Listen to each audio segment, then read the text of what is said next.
From Progressive Field in downtown Cleveland, Ohio, it is game number 58. Tonight, the Cleveland Indians and the Pittsburgh Pirates start the weekend finale to the 2020 regular season. Hi again, everybody. Tom Hamilton, Jim Rosenhaus, and Brian Motze ready to bring you Tribe Baseball on another gorgeous summer-like night off the shores of Lake Erie. As the sun is setting, the winds have completely died out. Just another beautiful day in the 70s. And, boy, it sounds like the rest of the weekend we're going to get up to the 80s. One of the finest summers, or it probably didn't make a lot of sense, one of the finest summers weather-wise that we have ever had is not going away, hopefully, anytime soon. And who knows? We may need some good weather here in Cleveland because the Indians still have a shot to host a wild card series next Tuesday, Wednesday, and Thursday. We miss our other partner, Stephanie Hagel. She's always with us in spirit. She'll be back with us in the booth in 2021 when hopefully we get back to normal. The umpiring crew tonight, Pat Hoberg behind the plate, Bill Welke, the crew chief and first base ump, Roman DeJesus at second, Brendan Miller, the third base umpire. The Indians playing their best baseball of the season, and the timing couldn't be any more fortuitous with the playoffs right around the corner. The Indians, with a 5-game winning streak, are now 33-24. The Indians are not only just 2 games out of first place, but the Indians are also knocking on the door 1 game behind the Chicago White Sox as far as second place is concerned. And, yeah, would a division title be nice? Well, certainly. That's a little tougher to attain just because basically the Indians have to sweep this weekend for that to become any kind of a reality, and Minnesota would have to get swept. That's the only way the Indians can finish ahead of the Twins, because if they finish with the same record, Twins win the tiebreaker. On the other hand, with the White Sox, if the Indians would catch Chicago finish in second place, right now the Indians have a better record than the Yankees. The Yankees are going to be the 5th seed. And if you finish in second place and have a better record than the Yankees, you'd play New York, but you'd play them here in Cleveland starting on Tuesday night. And the Indians have the edge over the White Sox like the Twins have the edge over the Indians. The White Sox have to finish a game better than the Indians. If they have the same record, then the Indians win due to the tiebreaker and would have second place and potentially the number 4 seed and home field advantage. So what a weekend it should be. Meanwhile, the Pittsburgh Pirates are 18-39. They have the worst record right now in baseball, and it's only 1 game worse than the Texas Rangers. And I'm not trying to be sarcastic at all when I say this, but look, when you're a rebuilding ball club and you're having this kind of a year, you might as well finish with the worst record and get the first pick in the draft. What next year will be in July, the same week as the All-Star game, because, well, there's a kid out there I think a lot of people would like, big, hard-throwing right-hander out of Vanderbilt named Kumaro Rocker. You might remember Kumaro Rocker's daddy, as Tracy Rocker was a tremendous college football player at Auburn and then played a number of years in the NFL. Anyway, it'll either be Texas or Pittsburgh that gets that first pick in the draft, and the other team will get the second pick. Carlos Carrasco on the hill tonight for the Indians. He will pitch Game 2 of the Wild Card Series next Wednesday, wherever that might be. Carrasco 6'4", 224, 33 years of age. Carrasco going primarily this year fastball, slider, changeup. He'll throw an occasional curveball. Leading off, Adam Frazier, left-handed batter. The set, the pitch, and it's a little bit high, ball 1. And we are underway at the corner of Carnegie and Ontario with a game-time temp of 75 degrees. Carrasco always works out of the stretch, first base side of the rubber. Frazier, the left-handed hitting second baseman, takes a high fastball, and the count 2-0. The Indians want Carrasco to keep attacking with that fastball, and He has been doing that lately and has been doing it extremely well. Frazier batting .224, 7 homers, 21 ribbies. The pitch to him, and he misses high again, does Carrasco, and the count is 3-0. Carlos Carrasco this year is throwing his fastball 34% of the time, his slider 29%, and his split change 27%. Rarely uses the curveball. The next pitch, and it's in there, a called strike, and the count goes to 3 balls and a strike. Carrasco faced Pittsburgh and had a so-so outing on August 18th. Didn't get a decision, only went 4 1/3 innings, giving up 3 runs. Now the 3-1, and it's way high and upstairs for ball 4, and it wasn't really close on many of those. Most of those pitches were high, and Frazier with a 5-pitch walk to start tonight's ballgame. That'll bring up Ke'Bryan Hayes. You may remember his daddy, Charlie Hayes, was a pretty darn good third baseman for a long time in the major leagues, and his son is a good-looking young player. Ke'Bryan is also a third baseman. He's not as stocky as his dad was. A little longer, a little leaner. Right-handed hitter, and he checks on a pitch that's in there. It's a called strike. Since coming up, Ke'Bryan is batting .329. He has 4 home runs. He has 9 RBIs. Right-hander against right-hander. Carrasco's ready, and the pitch. And it's outside. He missed with a slider, 1-1. The Indians have Josh Naylor in left, Delino DeShields in center, and Tyler Naquin in right. Carlos Santana at first, Cesar Hernandez at second, Francisco Lindor's at short, Jose Ramirez at third, and the catcher tonight, Sandy Leon. Now the 1-1 to Hayes, and it's swung on tap to the mound. Carrasco double clutch, throw to second one. Lindor's throw in the dirt, picked out by Santana, not in time. Carrasco with that double clutch ended any chance the Indians had to turn 2.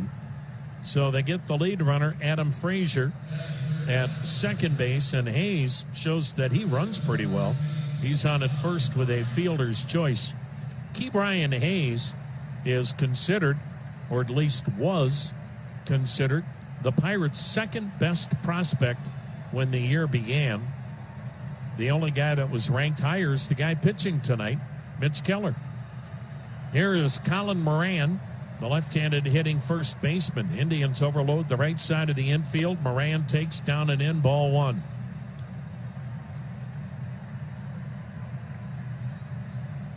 Carlos Carrasco. He has earned the number 2 spot in the rotation for the playoffs, with Zach Plesac pitching game 3 if needed next week. The set and the throw over and back with the dive is Hayes. Sandy Alomar was saying on the manager's show tonight that a couple of reasons why the Indians are going with Carrasco in game 2 and not Plesac. They've both pitched well enough to pitch game 2. But Carrasco has not only been on such a roll as of late, but they like that experience for game 2. It could be an elimination game. The pitch, a swing and a miss, and the count 1-1. And it's not that Zach Plesac isn't capable, because if Zach Plesac pitches next week, it's an elimination game as well. But the Indians did not want to get into the playoffs and get eliminated before Carlos Carrasco had a chance to pitch. That's how much they think of him. Now the set, now the 1-1 pitch. And it's swung on, fouled upstairs, 1-2. So Shane Bieber will pitch Tuesday, game 1. Carlos Carrasco will pitch Wednesday, game 2. And if there's a deciding game 3, the Indians will be in great hands with Zach Plesac. Aaron Savali will be in the bullpen, and of course Tristan McKenzie is already there. No score, first inning, 1 out, 1 on. Now the 1-2 pitch. And Moran takes a called strike on the outside corner. He went with that rare curveball. Told you how Carrasco is throwing his fastball, slider, and changeup. Those 3 pitches have accounted for 95% of his pitches this year. he has only thrown the curveball 5% of the time. That's not much because he's got a good curveball, and he's used it a little more recently, and that can really be a weapon. Here's Josh Bell, the switch-hitting DH. He'll swing it left-handed. Hayes is still at first, 2 down. No score in the first. Again, the Indians overload the right side of the infield, and Bell, with that menacing bat wig-wagging, takes down and in a ball. Bell has had a disappointing year, but he is still some kind of dangerous. Hitting .223, 8 homers, 21 RBIs. Big and strong is Josh Bell. Outfield for Bell, bunching him toward the gaps, medium deep. Now the set, now the pitch. Bell check swing, and it's a strike. And the count 1-1. Josh Bell was an all-star. He was here last summer for the Midsummer Classic.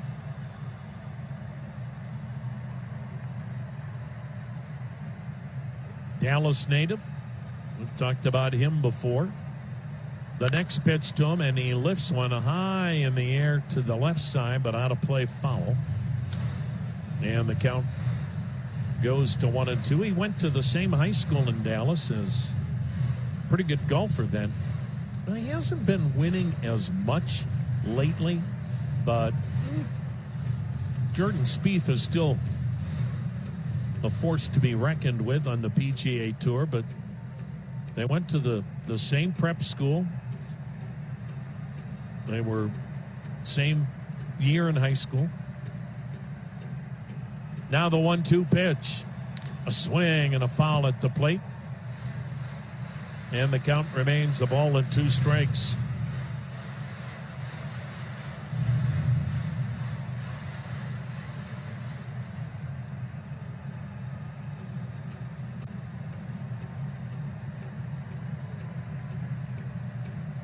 No score. Pirates trying to get it going in the first inning.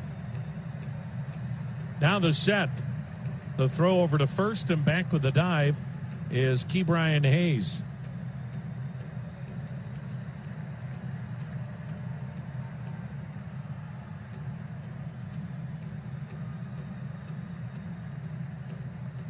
Carrasco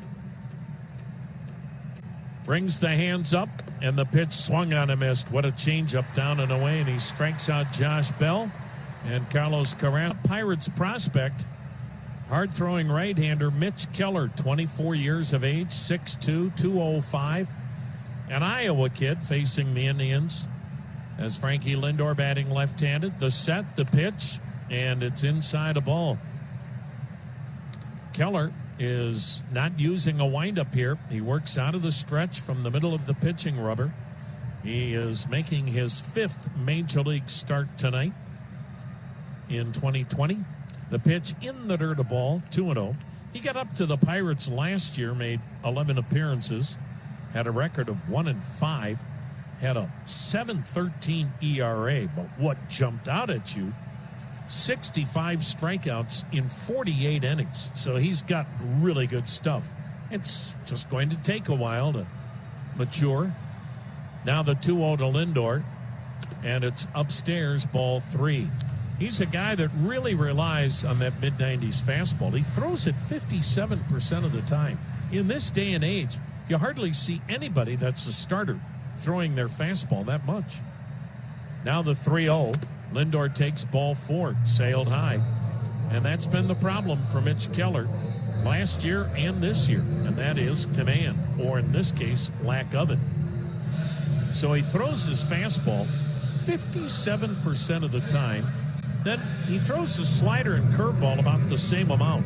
Slider 20%, curveball 19%. Rarely does he throw a changeup.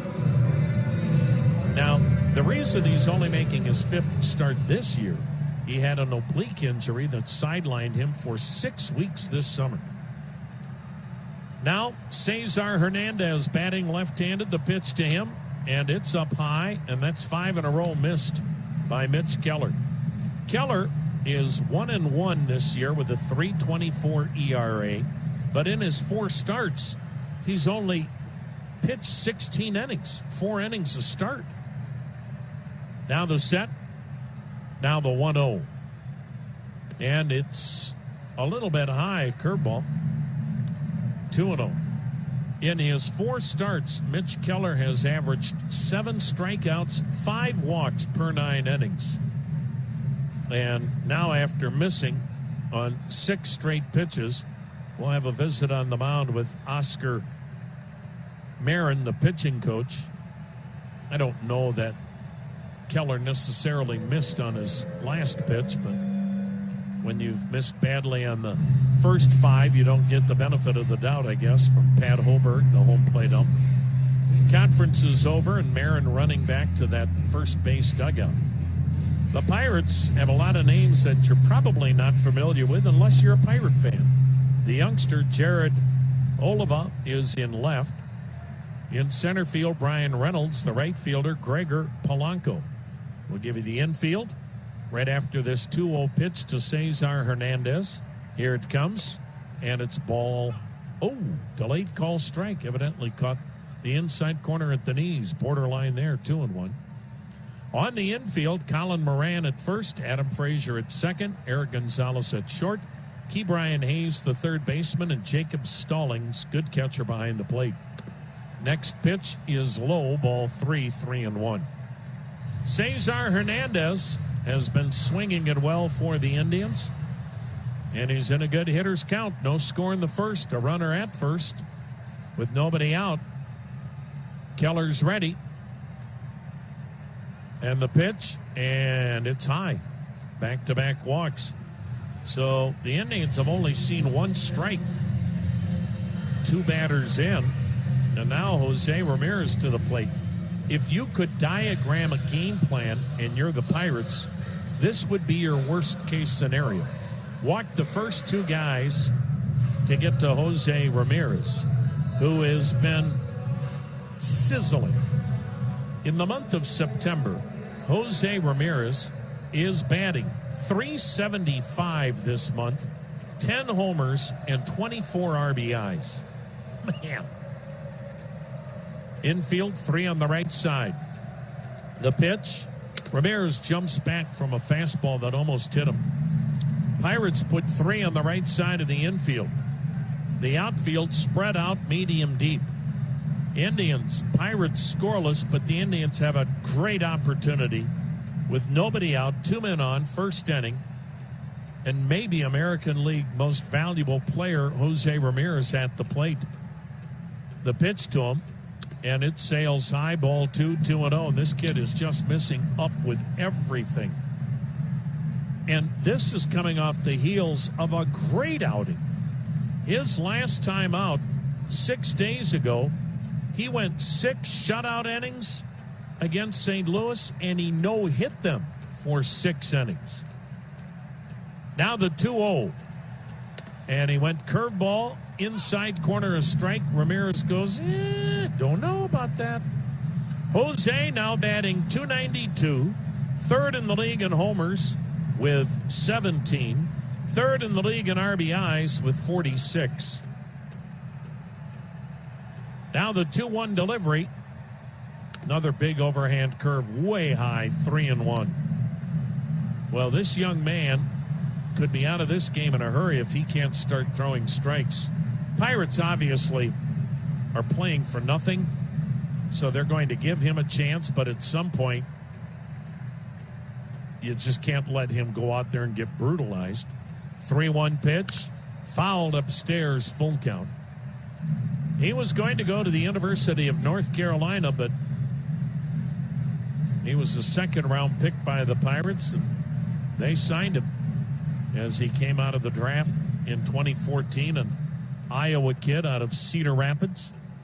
Went to the same high school, Xavier High School, that produced former big league outfielder Ryan Sweeney.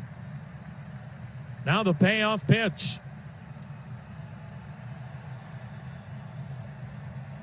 And Ramirez watches it bounce in, and the bases are loaded, and Keller fell down as he delivered that ball to the plate. He caught a spike, and it looks like he's okay, but, well, now this is not a mound visit. This is manager Derek Shelton and the trainer going out to check and make sure that Keller didn't turn that left ankle when he looked like he caught a spike and fell down. He has walked the first 3 Indians here in the first inning. Now, normally you would say the Indians have a chance for a monster inning. But boy, oh boy, oh boy, the Indians have had a tough time when they have had these kind of opportunities and have not been able to capitalize as much as you would think. Keller made a throw to the plate and he said, I'm good. So the Indians have loaded them up with nobody out. The Indians and Pirates, no score for Carlos Santana, who since August 29th is batting .152. The Indians, as a team with the bases loaded, are hitting a paltry .241. No grand slams in 2020. Again, the shift is employed. 3 on the right side, infield partway in. The pitch, swung on, banged on the ground to second. Frazier goes to second. 1, the shortstop Gonzalez doubles up Santana. Lindor scores, and that's the advantage of playing it partway in. If you play it in the cut of the grass, then you've got to go home with it. You might not turn 2.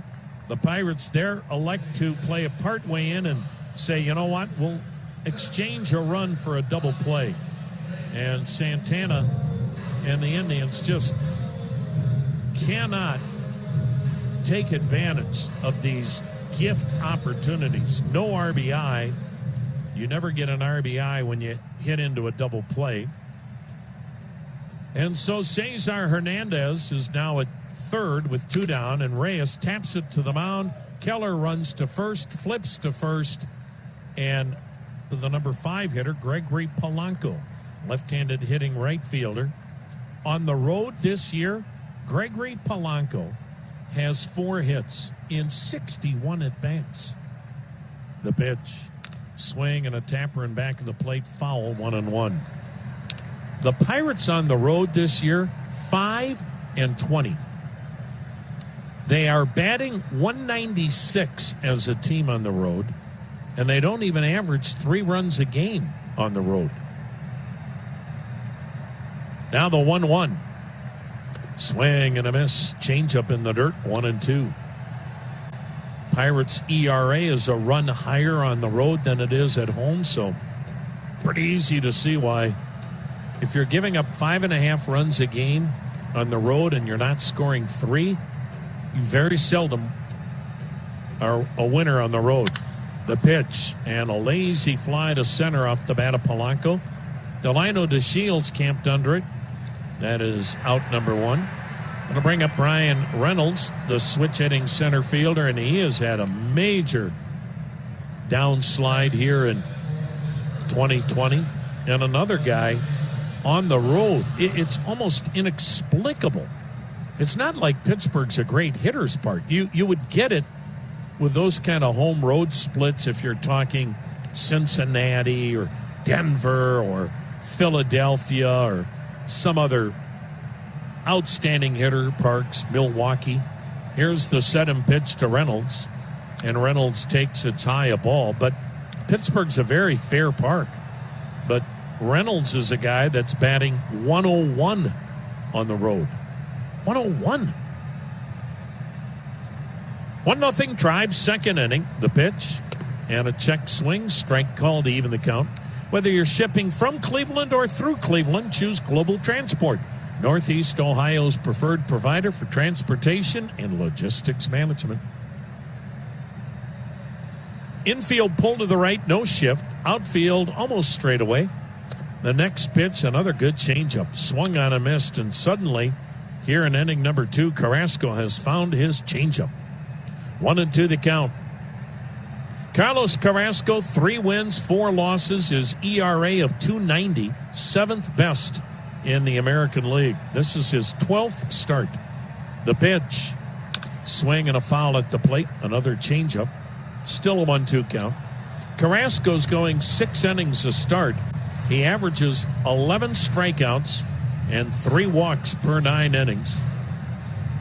And what a thrill for him The Indians are back in the playoffs.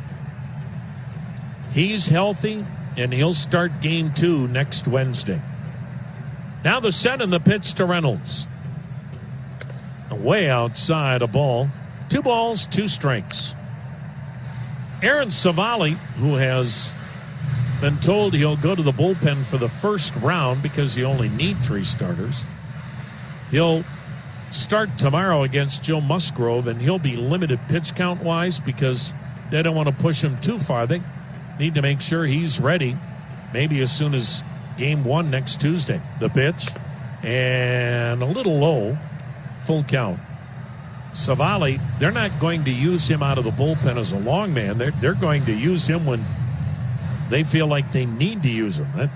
That addition of McKenzie and Savali in the Indians bullpen really gives Sandy Alomar and Carl Willis a lot more weapons to choose from.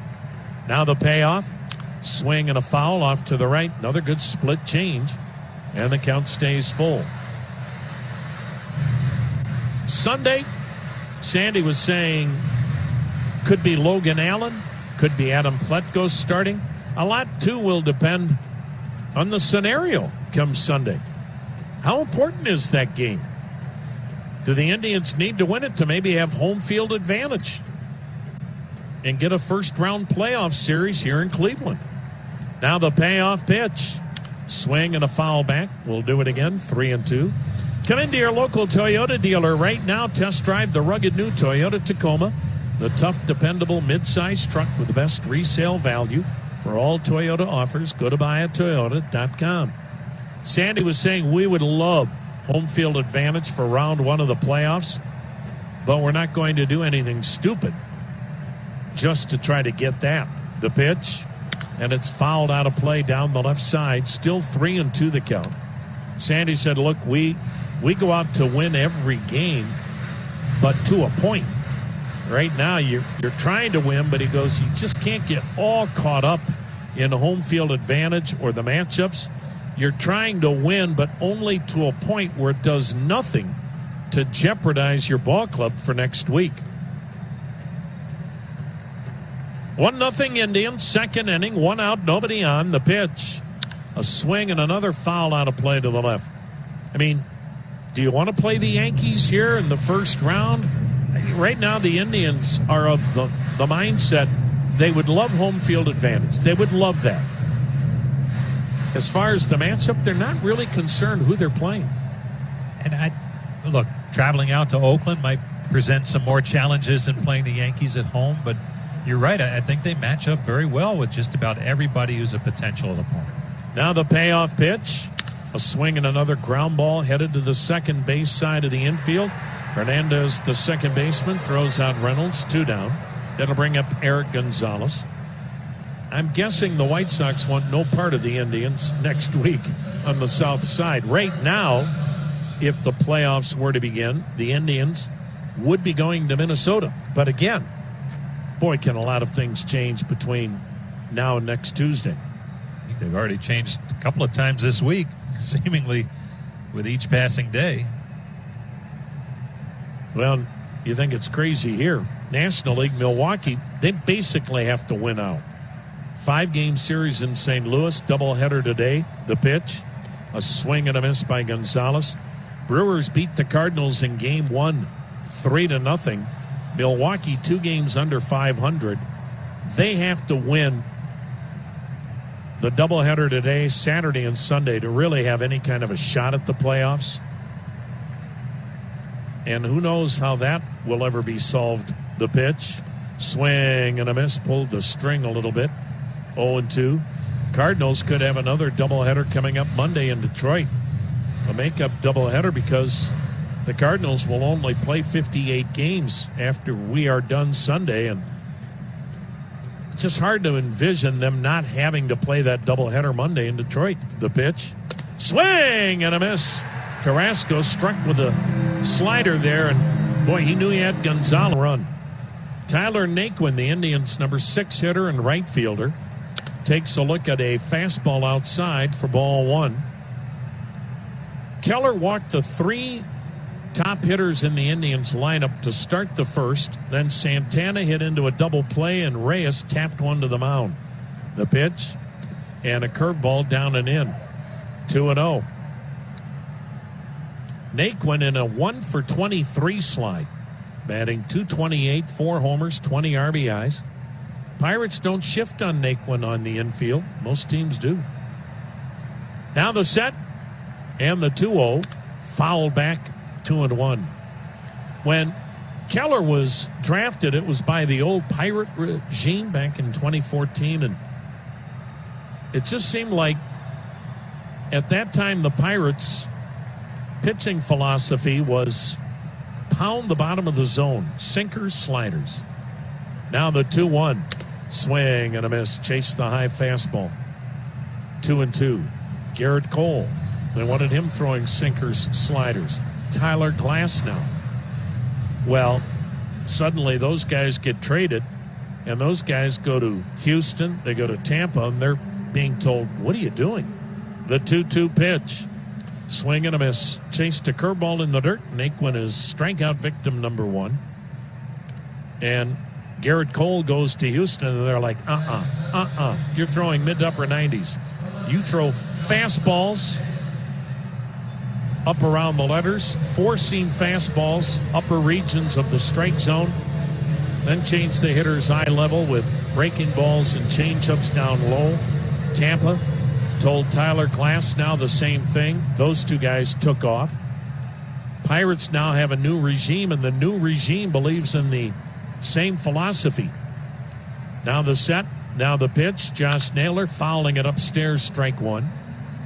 This new regime in Pittsburgh says, we want you, Mitch Keller, and they had to change Mitch Keller because he was throwing primarily fastballs down and everything else down. They want him now elevating that 4-seam fastball. Change the hitter's eye level. The 0-1. Naylor taking it, strike 2. Naylor batting .244, a homer, 6 RBIs. And that's not to knock the old regime. Hey, Neil Huntington did an incredible job there with Pittsburgh. They got to the playoffs 3 years in a row. Now the set, now the 0-2 pitch. And it's way inside, almost got the foot of Naylor. 1-2 the count. So don't discount what Neil Huntington and his group did in Pittsburgh. If it weren't for the darn wild card games and getting beat by guys throwing masterpiece outings, who knows what Pittsburgh might have done in the postseason, but they kept losing in that one game. The 1-2. Swung on, a little number to the mound. Keller gloves it, runs to first, underhand flip to get Naylor 2 down. But now Ben Cherington and the new manager, Derek Shelton. New regime, new thought process, and we'll see how it works out for Mitch Keller and the Pirates, because chances are they're going to keep drafting pitching. They're going to have a lot of picks in the early rounds for a number of years to come. And we see it here. If you can build through pitching, you give yourself a chance, especially developing your own. 2 down, 1-0 Tribes. Sandy Leon batting left-handed. The pitch. Leon takes, it's down low, ball 1. The Blaster Corporation's based here in Cleveland, makers of PB Blaster, #1 for loosening up rusted parts. Whatever the job, always use Blaster products. Work it like a pro. Keller's 1-0 pitch, and he zings a fastball in there, and all of a sudden he's been able to bring the ball down and throw strikes. First inning, he made 17 pitches, only 5 strikes. And he only gave up the 1 run. He delivers. Leon looks, and the curveball's low. 2-1. Cooper Tires, the proud partner of the Indians. Go with the Coopers. The Indians going to postseason for the 4th time in 5 years, starting Tuesday. The pitch, swing and a foul tip. 2-2. Whomever the Indians face, Shane Bieber, game 1. Carlos Carrasco, game 2. And Zach Plesac in game 3 if needed. That's your pitching rotation for next week. Now the 2-2. Swing and a foul back. We'll do it again at 2-2.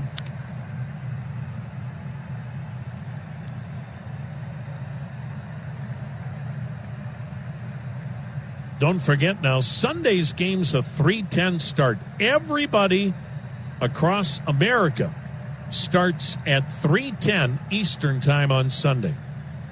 Now the 2-2. And he backdoored him and just missed, and the Pirates barking from the first base dugout. Pat Hoberg's heard it for a couple of innings. He's got a pretty good-looking curveball. Full count now on Leon. Now the 3-2 delivery. Swung on, grounded toward first, just foul. We'll do it again at 3 balls, 2 strikes. 2 outs, nobody on, 1-0 Cleveland. We'll keep an eye on the scoreboard for you all night. Detroit, we don't care about them, sorry. We care about the Cubs and White Sox. They're not yet underway on the south side. Minnesota hosts Cincinnati later tonight. Leon takes it's downstairs, ball 4. Isn't it strange, Rosie, a week ago, the last thing you thought is we would be scoreboard watching because the Indians looked like there was no ifs, ands, or buts about it. They were going to be the 7th seed, period. Well, when that 8-game losing skid was going, you thought, oh my goodness, could the unthinkable happen? Might be scoreboard watching for another reason if they were scrambling to get in. Oh, negative Nelly. I'm just saying. All right, Rosie. I believed. No, I'm with you. I mean, when you're losing 8 in a row, you're like, can they get out of this? Well, yeah, you figured they'd turn it at some point. Not this dramatically, though. Delino DeShields taking it's in there, a strike. The number 9 hitter and center fielder bats with 2 down in the second. Leon at first, 1-0 Tribe. How often have you said it, though? So it makes the game great. Boy, in 1 week you look like, they're unbeatable. The pitch. And it's a called strike 0-2. A week ago you were like, I don't think they'll ever win another game. You know what, though, listening to Sandy every day with you, and he just said, look, we worked hard to get to a spot where we can afford to have a little bit of a cushion, and we will play better. Now the 0-2 pitch. Down low, 1-2. You thought, though, the timing was just worst-case scenario. 8-game losing streak late in the year. Yeah, they'll eventually get out of it, but what's going to be the after effect? And there was none. And that 4-game series with the White Sox was looming. You figured that would be a real challenge, which it was. Now the 1-2 delivery. Swung on, drill, deep right field. Polanco going back toward the corner, and he made the catch, disappearing from our eyesight. What a play by Polanco in the right field corner. He was fully extended on a number 8 hitter, a youngster named Jared Oliva. Right-handed batter, and he takes outside a ball. He's a great story. He was a walk-on at the University of Arizona, and now he's a major leaguer. 2 for 11 since the Pirates brought him up. Right-handed hitting outfielder, Oliva, even though you spell his name Oliva. He swings and misses. 1 ball, 1 strike. So many of these stories in baseball. Walk on in college. I mean, do you know how hard it is to even make a team as a walk-on? The 1-1. Swing and a foul at the plate. They got a piece of Leon. He's up limping. 1-2. There's a chance you never even get out of fall ball and get cut. How do you get playing time ahead of the scholarship kids? Better be darn good, that's for sure. He was a 7th-round pick after his junior year at Arizona in 2017. And he's just one of those guys that just keeps getting better and better and better. He can run. 36 steals last year in Double-A. Batted .277. Doesn't hit for power, but he runs well.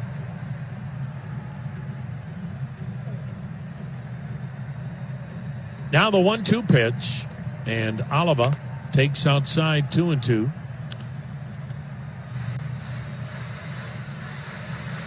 Indians with a 1-0 lead. Pirates batting here in the third. Carlos Carrasco. He deals, and the pitch swung on and missed, struck him out. So Oliva is Carrasco's fourth strikeout here in inning number 3. Jacob Stallings, the right-handed hitting catcher, batting .254, 3 homers, and 18 RBIs.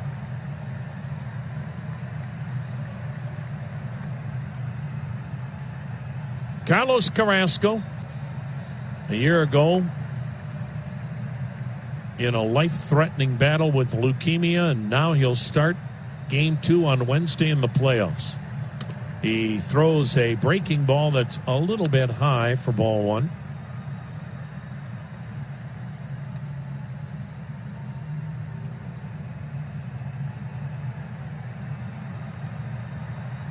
Carrasco, hands start at the belt, raises them up near his chin, and then nicks the outside corner.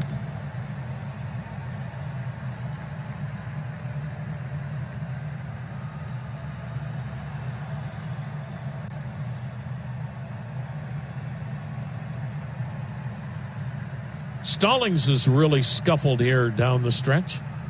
The 1-1. He swings and misses at a hanger. 1-2.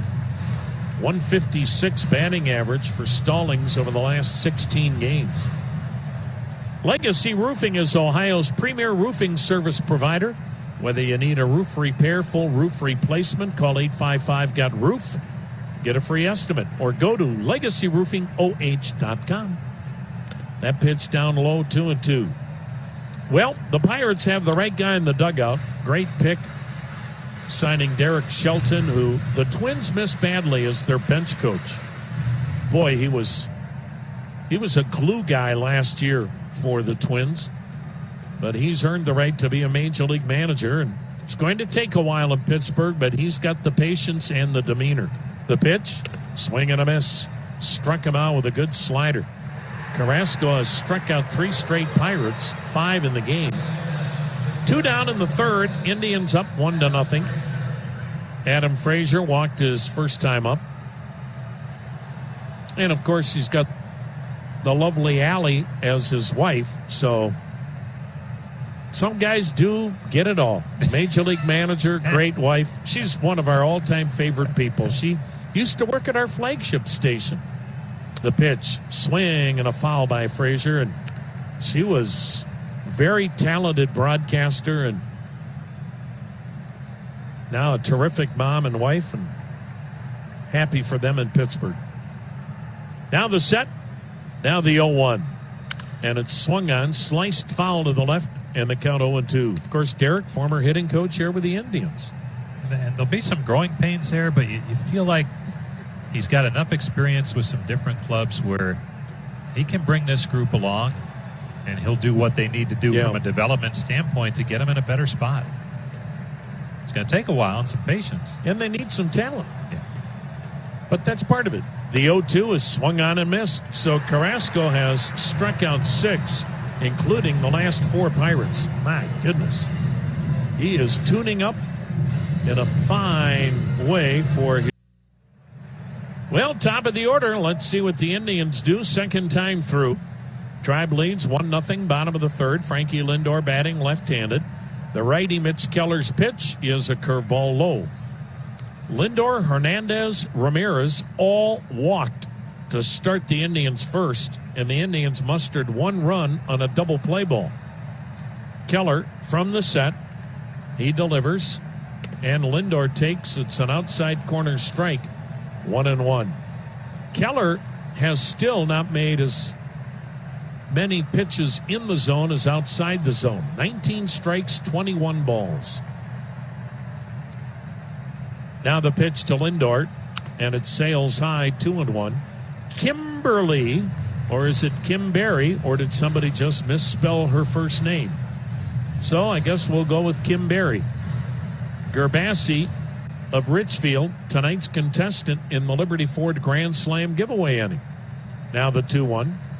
Lindor waves at it, and the count 2-2. If the Indians hit a grand slam here in the third, Kimberry, Gerbassi, of Richfield wins a 2020 Ford Mustang from Liberty Ford. Visit libertyford.com. Check out all the great deals going on right now.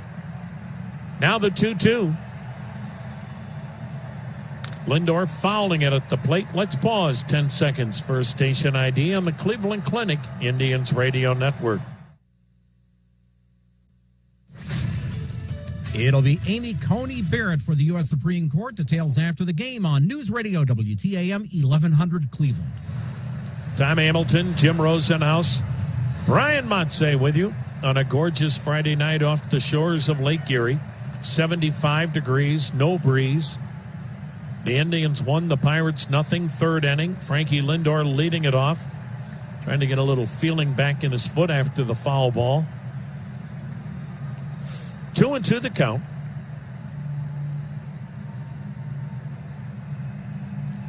Mitch Keller's ready. Here it comes. And he went curveball and it missed high. Full count.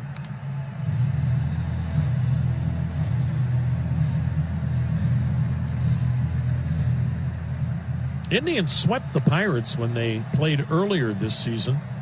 Big reason? Pitching. And ball 4 is delivered down and in. Wow, he threw him a 3-2 breaking ball, and he can't throw strikes and goes breaking ball 3-2. That was interesting. So Lindor's walked twice. The Indians have walked 5 times, and they've not made him pay. I mean, 1 run with 5 walks. Need more than that. Indians held the Pirates to 4 runs in sweeping that 3-game series back in Pittsburgh. Indians lead tonight 1-0. Here's Cesar Hernandez, switch hitter batting left-handed. The pitch, and Hernandez swings and fouls it upstairs for strike 1. The reason the Indians are playing the Pirates 6 times this year and the Reds only 4, it was literally due to travel. Major League Baseball wanted Pittsburgh and Cleveland playing more because of travel. That pitch in there, a strike, and the count 0-2. I mean, you could easily bust from Pittsburgh to Cleveland. That's why the Indians ended up playing 6 games against the Pirates. And this would be the year you'd want more games against Pittsburgh, just because of their rebuilding nature. Now the set, and the 0-2 to Hernandez. Runner goes, pitch is high, throw down to second is high. Lindor with a head-first steal has swiped his 6th base.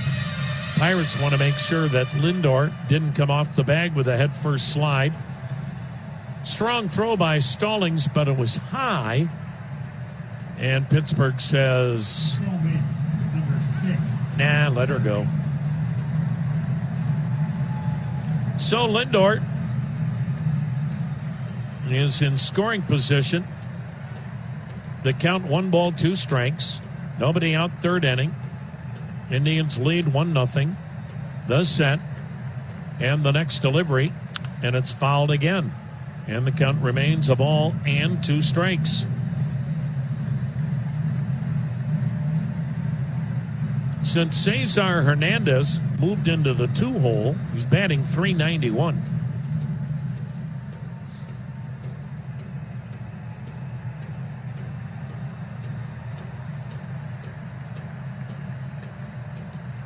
Mitch Keller's ready. Here it comes.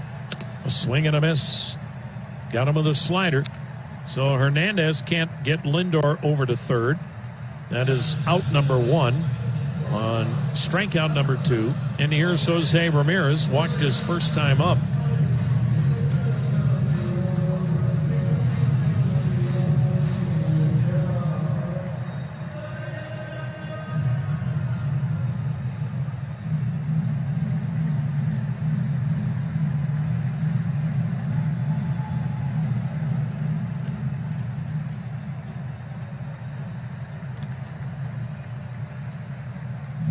And the first pitch to Hernandez, missing for ball 1. Indians with a 1-0 lead. Indians still don't have a hit, but Mitch Keller's walked 5.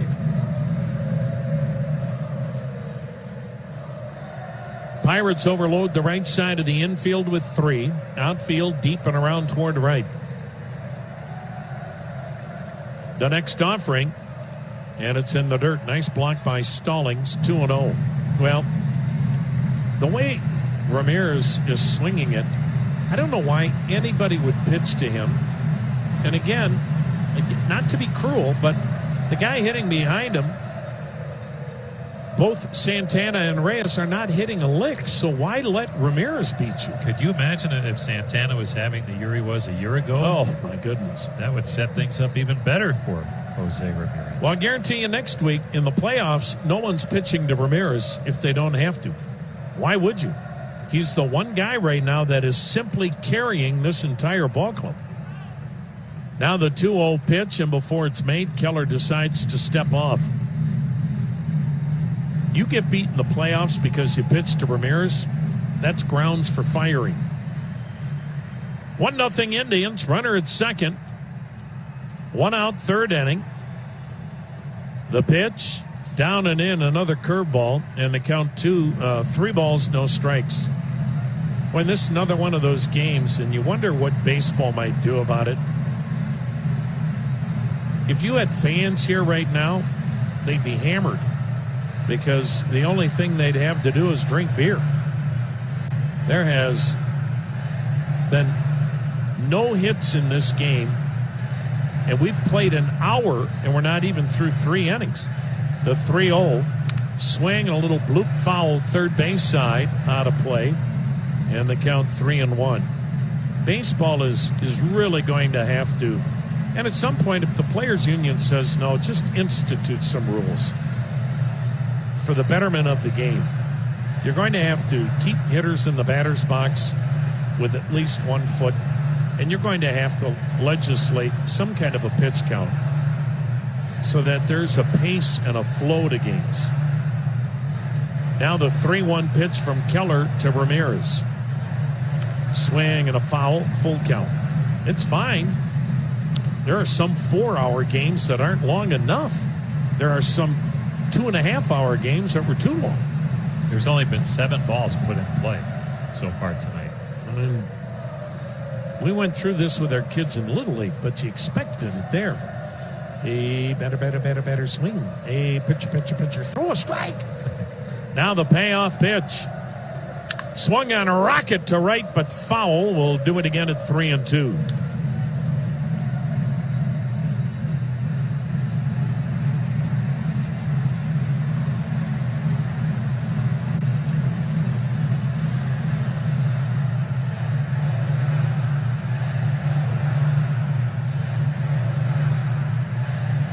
Now the set and the payoff. Swing and a foul again. In and out of that first base dugout where the Pirates are. And the count remains 3 balls, 2 strikes. Toronto is blasting Baltimore 10-2. 5th inning. Blue Jays are in. And they're quite a story. They were a team that didn't have a home. So the Buffalo Blue Jays are in, but they won't play any games at home, but they're in. Payoff. Swing and a jam chop, fouled again to the right. Ramirez is so good at this, spoiling 2 strike pitches. And the count stays 3 balls, 2 strikes.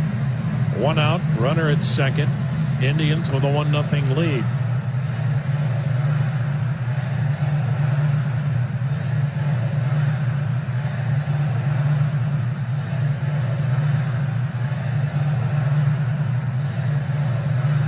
Now the set. Now the next offering. Swing and a little weak fly into shallow right. Out goes Moran and Frazier, foul ground, and the catch made up by the stands by Frazier. Whirls and fires it toward third to keep Lindor from tagging. Well, a good battle won by Mitch Keller on a pop foul down that right field line, and the second baseman Frazier went a long way to make a nice play. And the Pirates are the worst defensive team in the National League, but they've made some really good plays here in this ballgame so far tonight. So now Ramirez is retired. on 9 pitches. And can Carlos Santana do some damage? Bases loaded, nobody out in the first inning after 3 walks, and he grounded into a double play. Shift to the right, 1-0 Tribe, the pitch. And a curveball is in there, a strike. Mitch Keller is about to make his 60th pitch. And he finally has more strikes than balls. The Cedar Rapids, Iowa kid checks second. Now time called.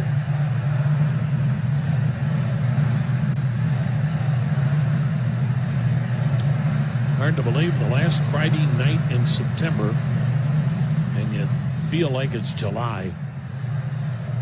Now the 0-1. Down and in. Missed with a slider. 1 ball, 1 strike.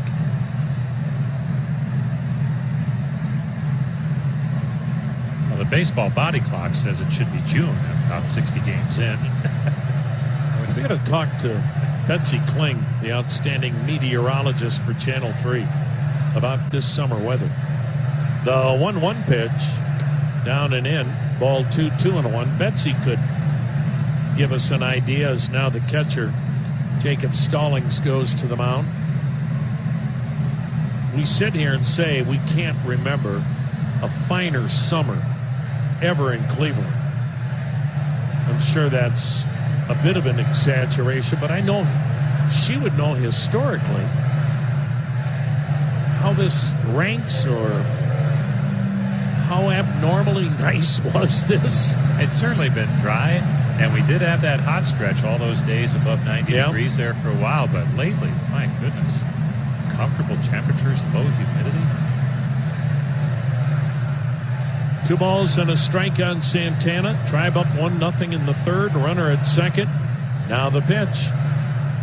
And he fouls it at the plate. 2 balls, 2 strikes on Santana.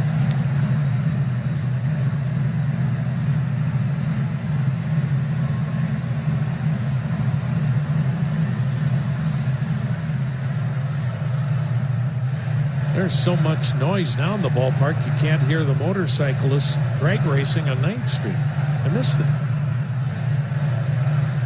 Here's the set by Keller and the 2-2. High with a fastball, full count.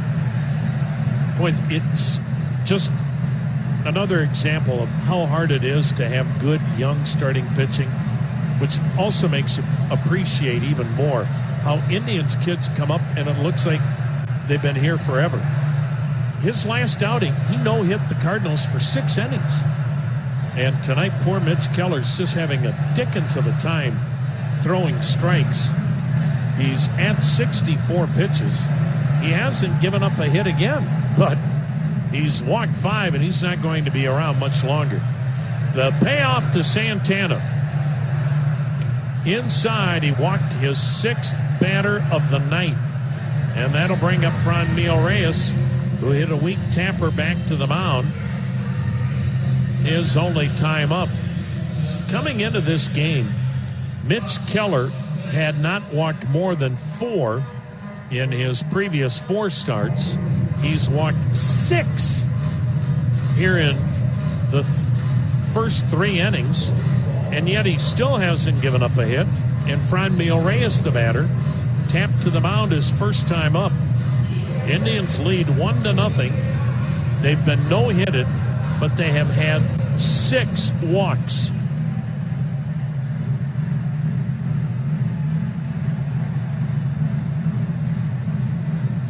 Right-hander against right-hander. Mitch Keller.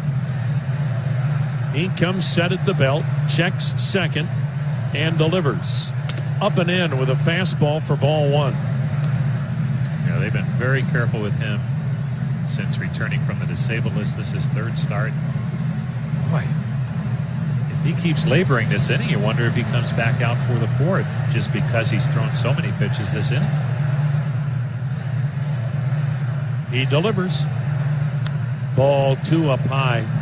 Well, they're not going to hurt the kid. He's made 67 pitches in 3 innings. This will be his 30th pitch here in the 3rd.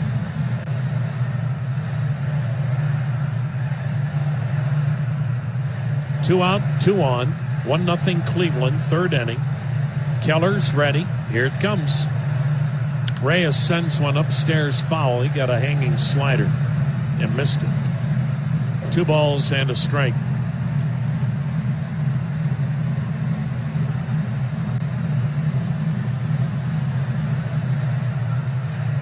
Indians brought up Logan Allen to give them another arm in the bullpen, and the lefty could even start Sunday. So could Adam Pletko.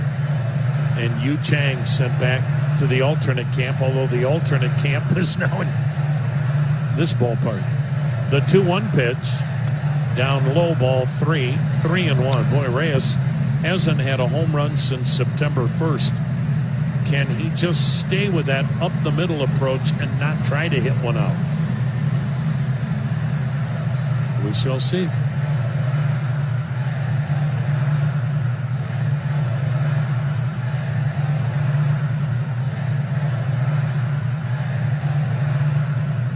Keller's 3-1 delivery.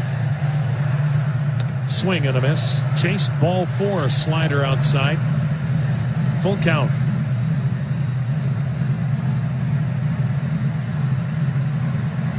So it's traveling time for Lindor at second, Santana at first. 2 down in the third, 1-0 Cleveland.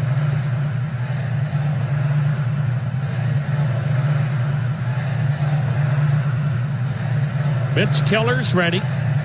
Here it comes. Ball 4, he missed downstairs. So the Indians have walked 7 times. Sam Howard, a left-hander, warming in the Pirate pen. Tyler Naquin.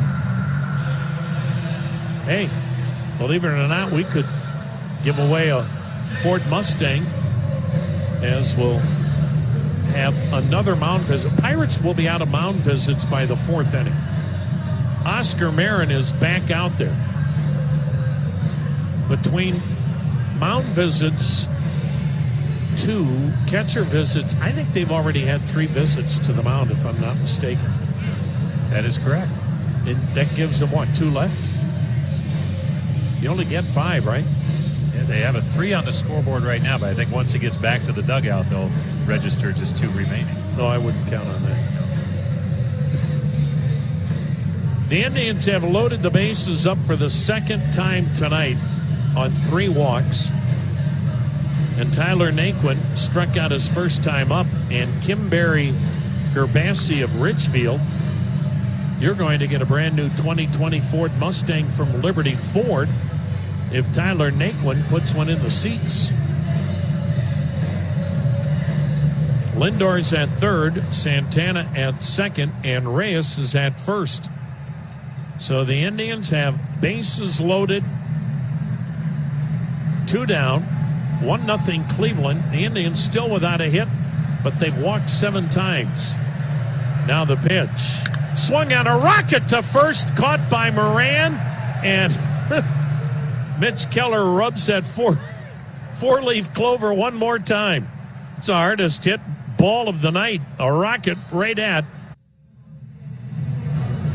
Tribe leading it by a score of 1-0 in a game that is hitless on both sides through 3. A lot of walks. The Indians have had a plethora of base runners thanks to 7 walks allowed by Mitch Keller, but he hasn't allowed a base hit. The only run coming on Carlos Santana's ground out, a double play back in the first. Yeah, it's the 4th inning. That means it's the double play inning presented by Chick-fil-A. Use the Chick-fil-A app to get your free breakfast variety entree from participating Cleveland, Akron, Canton, and Sandusky Chick-fil-A locations if the Tribe turns 2 here in the 4th. And remember, breakfast is available until 10:30. Okay, Brian Hayes will lead things off for Pittsburgh. One of their top prospects, position player-wise, the top. And he takes a fastball up and in. And the Pirates people saying since he's come up right at the start of September, he's been their best hitter easily. And just a rookie in his first major league month. Here's the 1-0 from Carrasco, low and outside, 2-0. Hayes bounced into a fielder's choice his first time up. Jim Rosenhaus along with Tom Hamilton. Brian Motze back at Command Center. Great to have you with us on this Friday night. Beautiful night for baseball downtown. Here's the 2-0 from Carrasco. Swing and a miss. Good breaking ball. 2-1 the count. Hayes with a 5-game hit streak going. 8 for 20 during that stretch. Here's the pitch to him. Missed inside. He went off speed that time, and now it is 3-1 on Hayes. Last 19 games rolling along at a 344 clip. The 3-1 swung on, popped him up. Shallow right. Out is Hernandez, the second baseman, and he makes the catch about 20 feet into the outfield grass. One away in the fourth. Keep your business operating with Ohio's expert commercial truck dealerships, Valley Ford Truck and Valley Ford of Huron, your full-line Ford Transit and Super Duty truck leaders. Here's Colin Moran, who struck out his first time up. Moran, after hitting .277 a year ago, drove in 80, average down to .255 this season. The pitch to him, swung on. There's a slow tapper foul outside of first base. Moran, left-handed batter. Part of the package that Pittsburgh received a couple of years back for Garrett Cole. Pirates drafted Cole, developed him. Some really good seasons for him in the major leagues with Pittsburgh. Here's the 0-1. Swung on, and that's hammered high and deep, but foul down the right side, out of play. Like that might have gotten into the corner bar area, which now serves as part of the visiting team clubhouse facilities. That's where they can get their snacks after the game, pregame. 0-2 the count on Moran with one out, bases empty. Tribe up 1-0, top half of the fourth inning. Indians came in, seeded 7th for the postseason, which starts next Tuesday. But possibilities this weekend to improve their standing.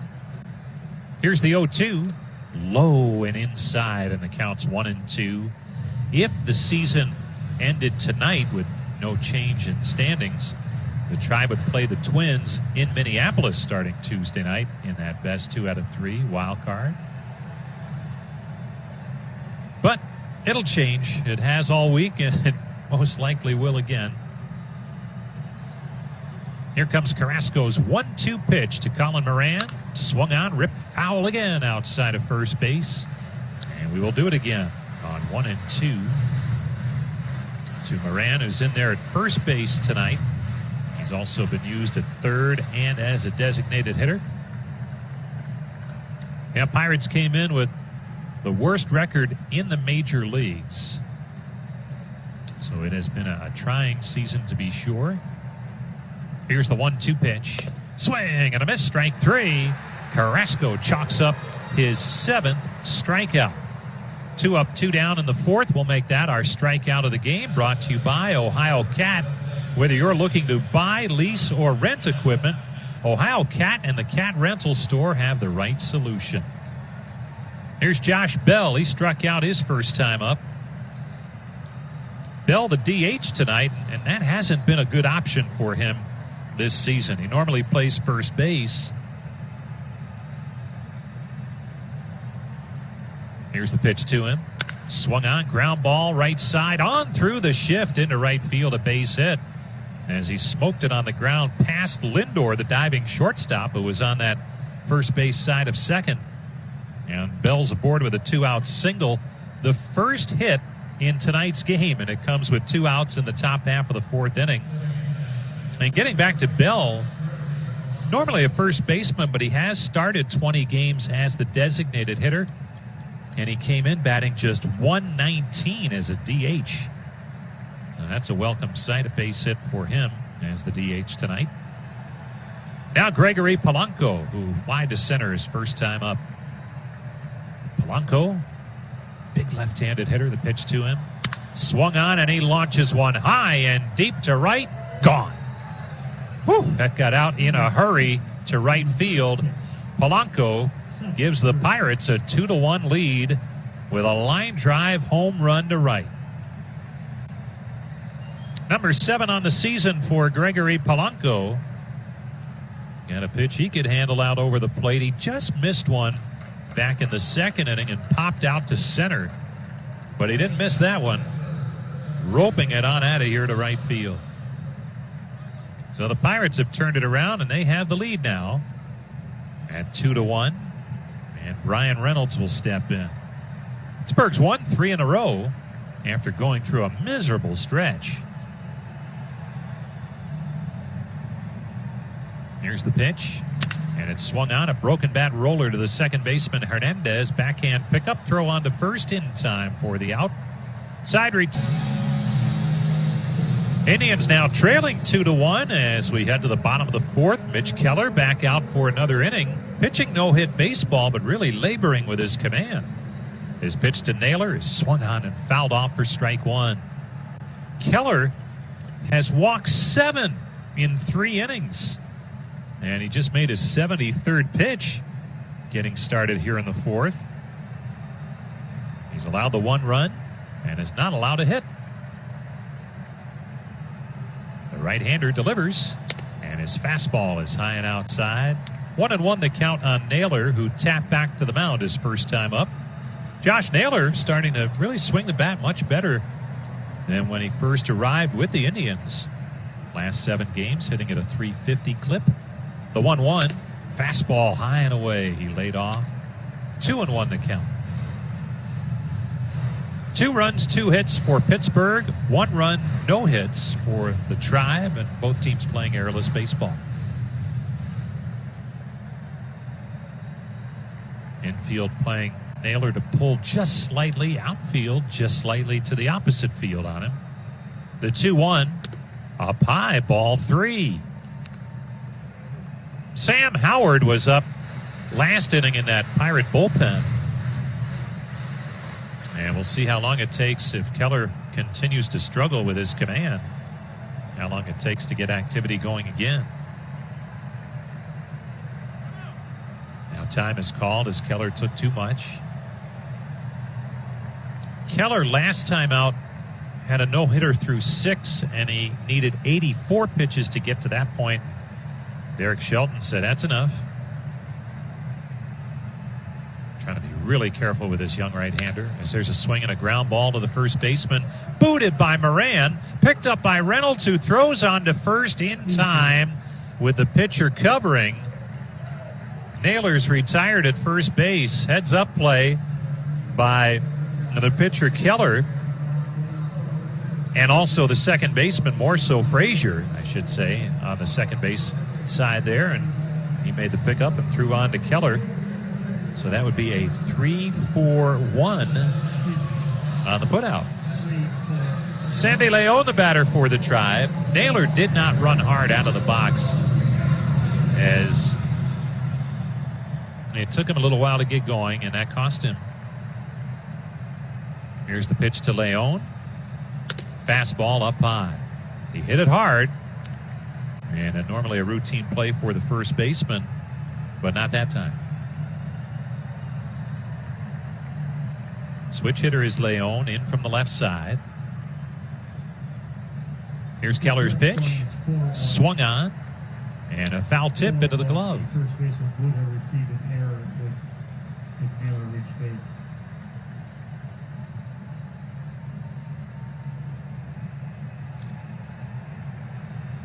One and one the count. Keller delivers. Breaking ball in there for a strike. The Indians in Ohio's 529 plan, they're giving away a $10,000 college savings award. Visit collegeadvantage.com/Indians to enter. The giveaway ends Sunday, so don't wait. The 1-2 swing and a miss, strike 3. Leon down on strikes, 2 down in the inning. Keller just continues rolling right along. He's walked a ton, 7 walks, but still no hits.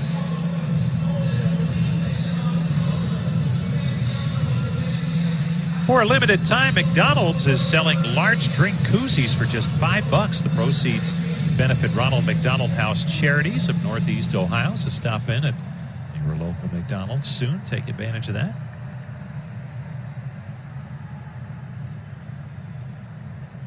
Up to the plate, Delino DeShields. The pitch to him. Fastball up high, ball one. DeShields line to right, his first time up. Real nice catch made in the corner by Polanco. Is that quite a night? Good catch. 2-run home run. His team leading 2-1. Here's the 1-0. Swung on, popped him up on the infield. First baseman under it, Moran, and he makes the catch. And a much. Eric Gonzalez leads things off for the Pirates, facing Carlos Carrasco, who delivers a slider low and outside for ball one. Former Indian struck out his first time up, getting regular playing time at shortstop for Pittsburgh. Now the 1-0 pitch. Fastball swung on, line to center, charging in DeShields, and he makes the running catch. Nice play, good jump by DeShields. Coming in on that sinking liner. One down, and Jared Oliva will come to the plate. The rookie struck out his first time up. Well, the Indians have partnered with the Cavaliers and the Browns to make sure Cleveland sports fans around the country have their voices heard in local, state, and federal elections this November. Here's the pitch to Oliva, down low for a ball. Go to Indians.com/vote2020 for nonpartisan resources to check your registration status and make your plan. Ohio's deadline to register for the 2020 elections is October 5th. Next pitch, down low for a ball. Tribe trailing 2-1 as we play in the top half of the fifth inning. Beautiful night for baseball downtown again. Here's Carrasco's 2-0. Fastball strike on the outside corner. Dollar Bank is proud to be the official retail bank of the Indians. Dollar Bank continuing to be fully committed to customer needs, and they have been since 1855. Now the 2-1. Swing and a miss. Good off speed that time from Carrasco. Slider. Good bite to it, low and away from Oliva. Just 4 games in to the major league career for Oliva. Spent last season at Double-A in the Pirates system. Now the 2-2. Low and outside for ball 3. Carrasco had 67 pitches here in the fifth. Really just the one pitch that hurt him, Gregory Polanco going deep last inning with a man aboard. Now the 3-2. Swung on, popped him up. First base side, foul territory. Santana comes down the line and makes the catch for the second out in the inning. The number 9 hitter, Jacob Stallings, will come to the plate. Dominion Energy would like to remind you, whether you're an individual or contractor, state law requires that you call 811 before you dig to have those underground utilities marked. It's simple and free. Just dial 811. This reminder from Dominion Energy. Here's Stallings, the catcher. Struck out first time up. Here's the pitch to him. Swung on, line to third. Caught by Ramirez. Side read. I'd like to thank the incredible caregivers at Cleveland Clinic's Hillcrest Hospital. They continue to make a difference in the lives of all of their patients. That's at Cleveland Clinic, Hillcrest Hospital. Francisco Lindor leads it off in the fifth. Mitch Keller back to work, and his breaking ball misses down low, ball 1. Pittsburgh leading this one 2-1. Gregory Polanco's 2-run home run in the fourth, the difference. Here comes the 1-0 pitch. Fastball high and outside. 2-0 the count on Lindor, who has been up twice and walked twice. 2 of 7 walks allowed by Keller. They all came in the first 3 innings. The pitch. Fastball high and away. 3-0. Keller up to 86 pitches. One shy of his season high, which came in his first start of the year at St. Louis. But again, he missed about 6 weeks due to an oblique injury. The 3-0, fastball in there for a strike. Indians still without a hit tonight through 4 innings. We're now in the bottom of the 5th. 3-1 the count on Lindor. Here's the pitch. Fastball high and outside, ball 4. Lindor has walked for a 3rd straight time. 8 walks allowed by Keller.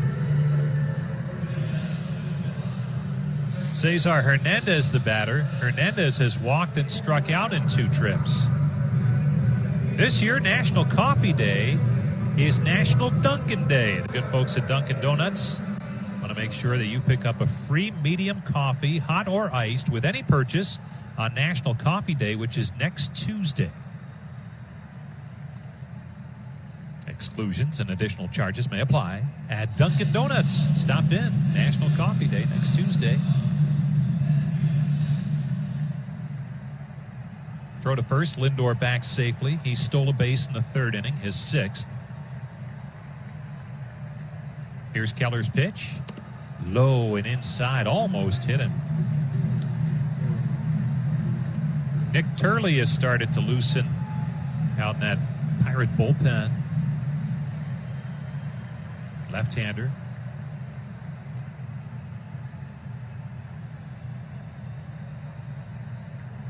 Now to set by Keller.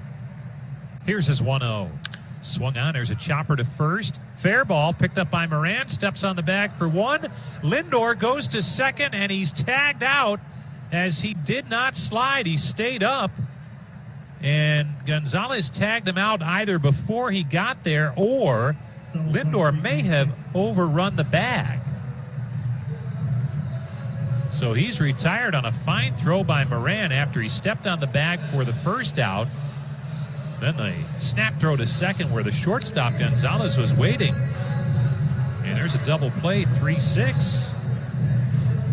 Well, an emotional, highly charged series against the White Sox. And at least through the first half of this one, the Indians not nearly as sharp as they were in that White Sox series. Here's Jose Ramirez, the pitch to him. He swings and rips it foul outside of first base.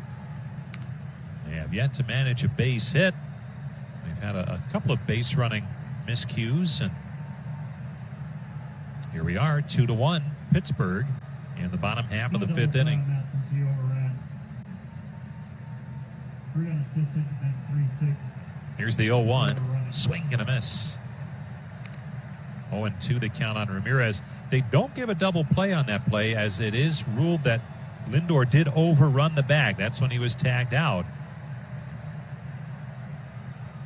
So a 3 unassisted to retire Hernandez, and then Lindor out 3-6 as Ramirez pops one up foul and out of play.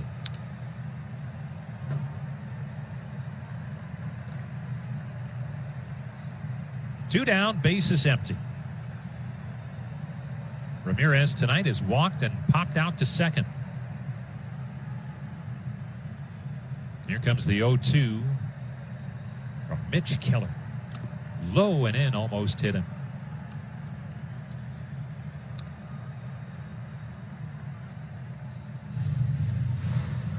One and two, the count on Ramirez. Switch hitter, left side. Shift is on for him. They play him to pull. 3 on the right side of the infield. Here's the 1-2. Outside, 2-2. Time for our Indians memorable moment, brought to you by Smucker's, headquartered in Northeast Ohio. September 25th, this date, 1954, the Indians won their 111th game, beating the Tigers 11-1. And that remains a franchise record, 111 wins. The 2-2 swung on, foul back, up over the screen. And we'll do it again on 2-2. The Elk and Elk injury report, nothing to report for the Indians. And so they remain a healthy ball club heading toward postseason. Trying to get through this weekend safe and healthy. Here's the 2-2. low and in, 3-2 for the Pirates. Had a ton of pitching injuries this season. Keone Kela, closer, now with a forearm issue. Kyle Crick has had some issues. Their young outfielder, Cole Tucker, has a concussion that's had him out. Now the payoff pitch. Swung on, bouncing ball, first base. Diving stop by Moran. Throws back to Keller covering, and he's there ahead of Ramirez for the out.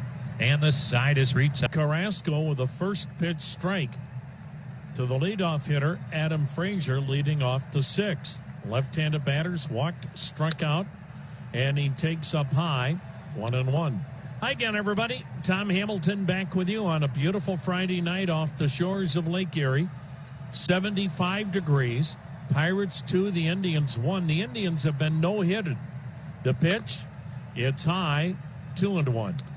So Mitch Keller threw 6 no-hit innings in his last start against St. Louis. Tonight, he's got an ugly no-hitter, having walked 8. The pitch, swing and a miss, 2-2. Bizarre ball game tonight. Carlos Carrasco gave up a 2-run homer to Gregory Polanco to right field in the fourth, the only inning that the Pirates have had a base hit. The set, the pitch, and it's swung on, grounded up the middle, base hit, center field. So that's the second inning of the 6 that the Pirates have had a base hit.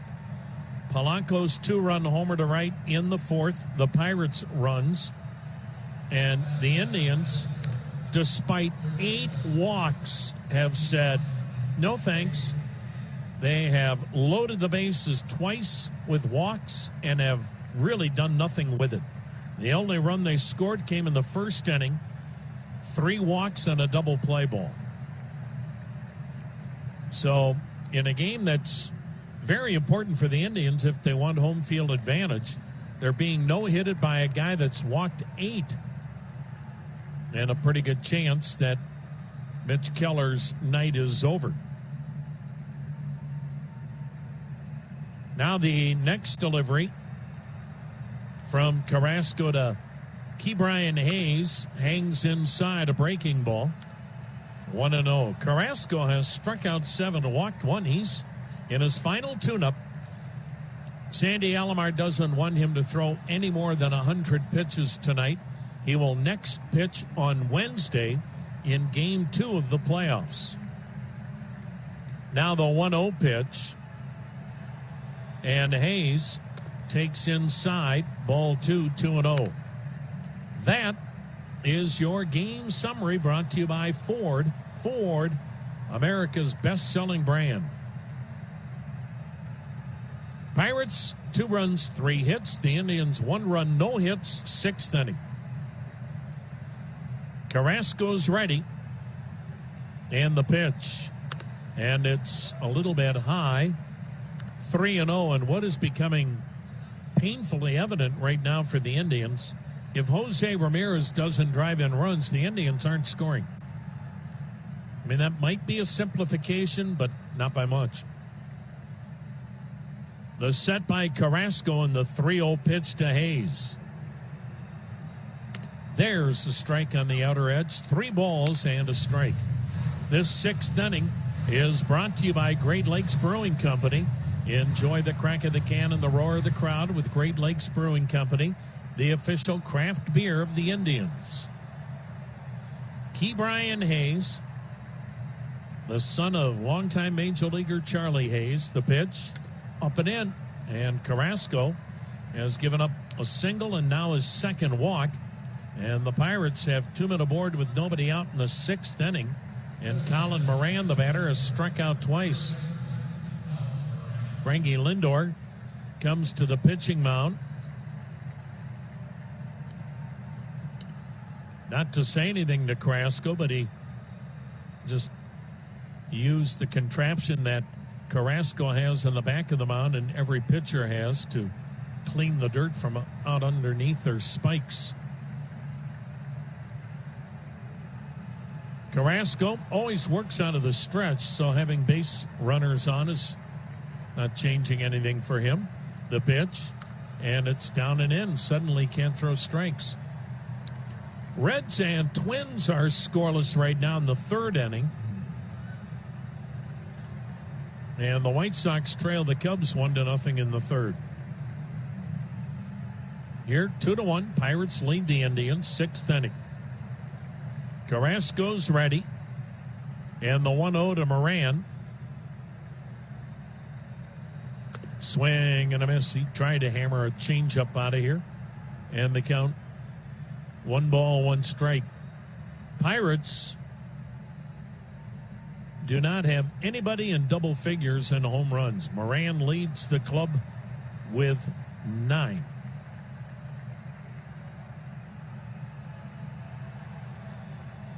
Now the set, now the pitch. And Moran didn't chase the split change. It was low, ball 2, 2-1.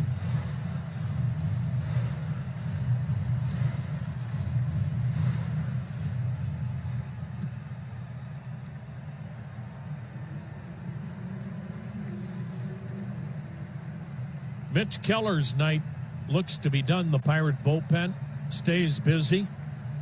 And the pitch. And it's swung on a little dribbler foul off to the right. 2 balls and a strike.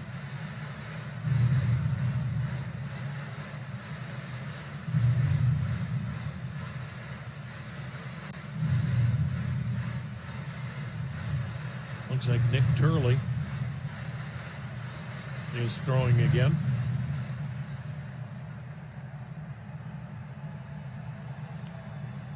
Well, Bart just informs me the Cubs now lead the White Sox 4-0. 3-run homer by Wilson Contreras. The pitch, and it's down low, full count. Thank you, Bartley. Bartley's in quarantine, but his fingers still work.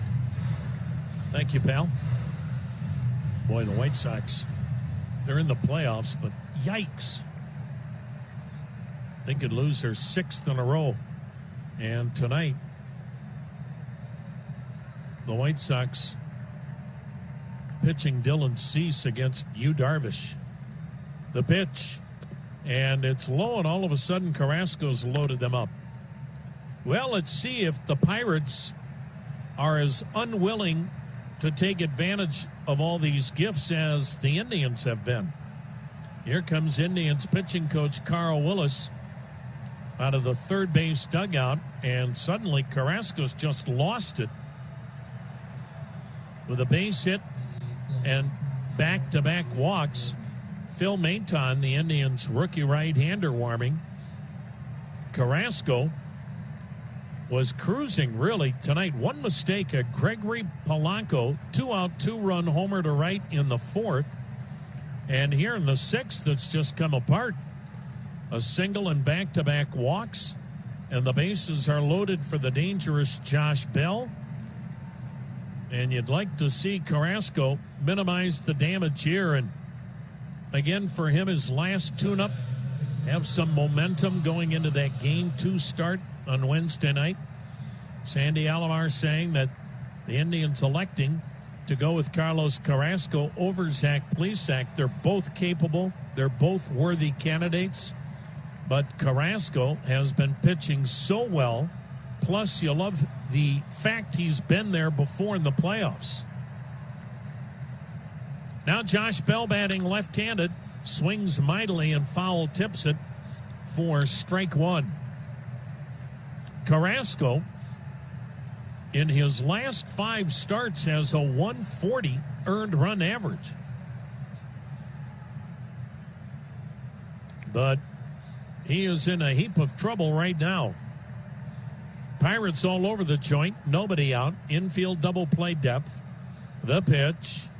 And it's low. A split change got away to the right of Leon, but he's on it.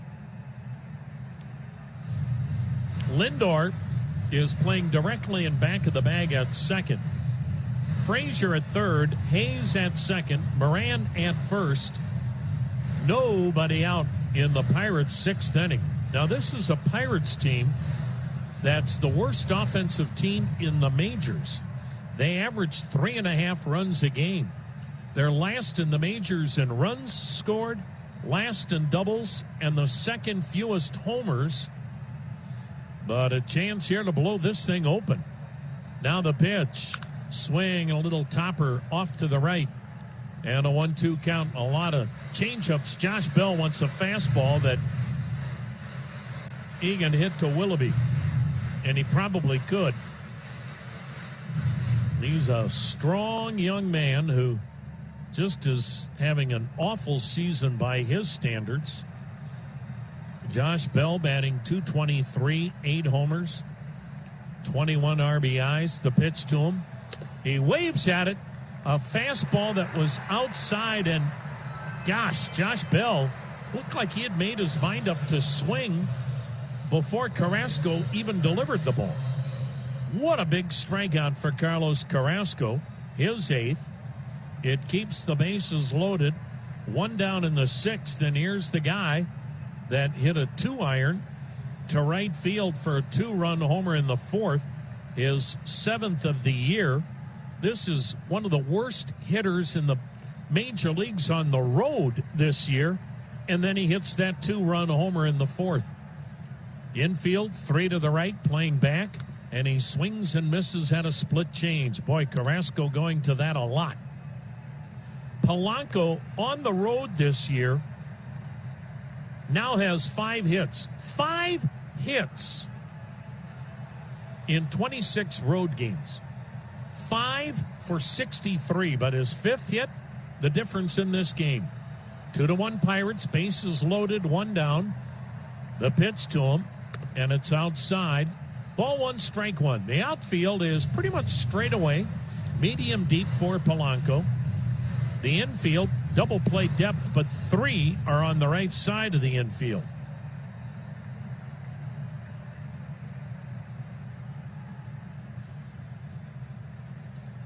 Carrasco's ready. He brings the hands up, and now time is called as Polanco steps away. Polanco, boy, he has had back-to-back really rough years for Pittsburgh after looking like a star. The pitch, and he checked on a pitch in the dirt. Good block by Leon. 2 balls and a strike. He had 22 homers, 86 RBIs 4 years ago.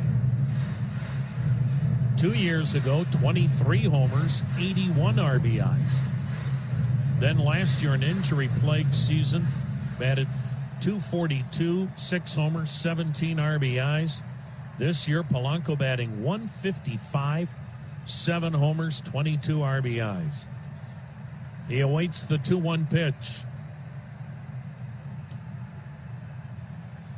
Here it comes. He swings, smashes it to second on 1 hop. Hernandez to second, 1. Lindor turns it. Inning ending.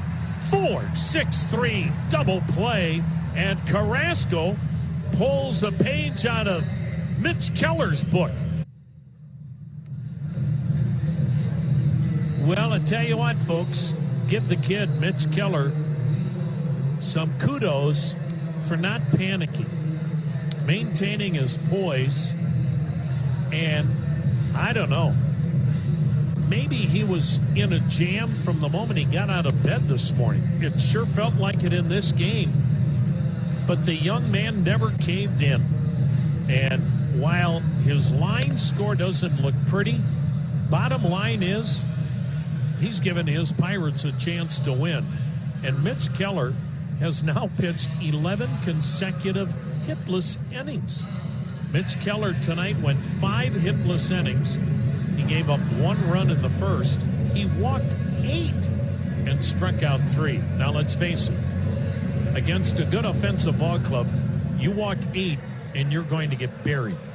But the Indians struggle offensively, and kudos to Keller in that he found a way to get himself out of jams.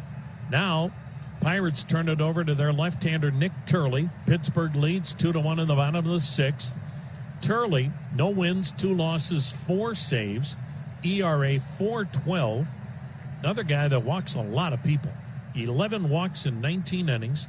Turley, he throws mid-90s, fastball, curveball. He'll face Carlos Santana who hit into a double play with the bases loaded, nobody out in the first inning. The run scored, no RBI, of course. Then he walked. Pirates put 3 on the left side of the infield, 2-1 Pittsburgh, bottom of the 6th. The set and the pitch now to Santana. And it is down and in, ball 1. Mitch Keller had to make 98 pitches in 5 innings tonight. Now the set and the 1-0 pitch. Santana drills at foul third base side, 1-1. If you look at Mitch Keller and his 98 pitches, there were exactly 49 strikes and 49 balls. He walked the bases loaded in 2 different innings and still leaves with a chance to win. Now the 1-1. And it's down low, or is it? Nope, delayed call for a strike. 1 ball, 2 strikes. Dollar Bank, proud to be the official retail bank of the Indians. Dollar Bank continues to be fully committed to customer needs and has been since 1855. Turley, the lefty, he's ready. Here it comes. And he gets Santana hit a weak bouncer to the third baseman as Hayes will throw him out.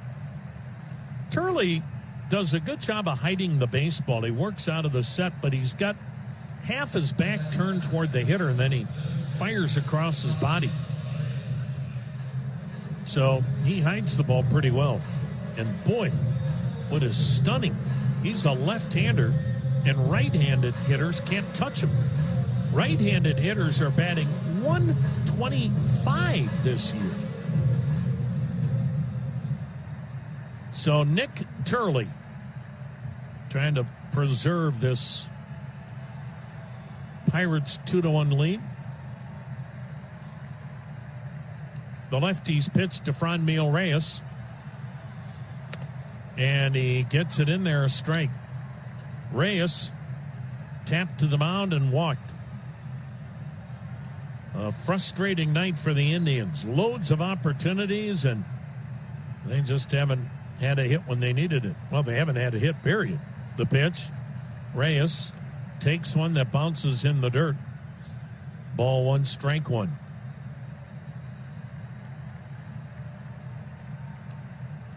Pirates have certainly shown that they're not just mailing it in here. They've played hard down through the month of September. A credit to Derek Shelton. The pitch, and he went curveball and missed down and in. And now they count 2 balls and a strike. I can't tell you how many times Indians hitters have been in a hitter's count tonight. Hasn't mattered.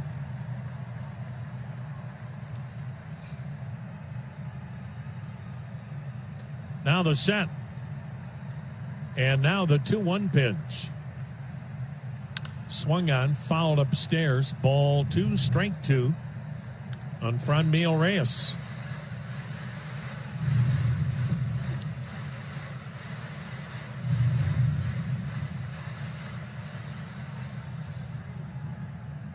Again, 3 infielders between second and third. The outfield was straight away. And now the center fielder Reynolds shades toward right center.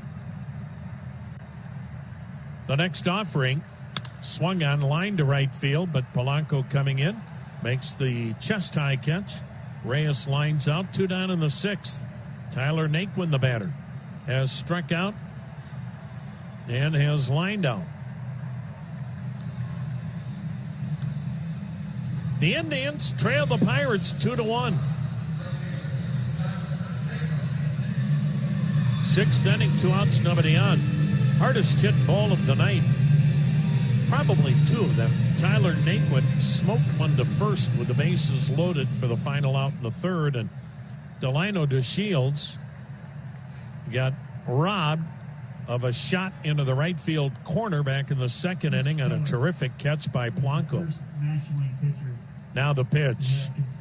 Swing and a miss, strike 1. Outing of at least 5 innings since John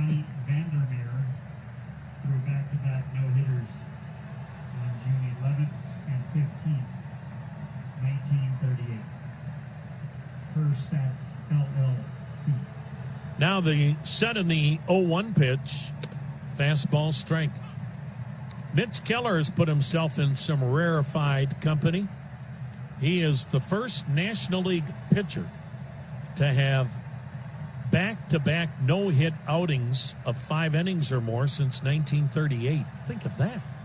The 0-2 slider. Wow, that looked like a strike. 1-2. Johnny Vandermeer is the only pitcher in baseball history to throw back-to-back no-hitters. He did it for the Cincinnati Reds in 1938.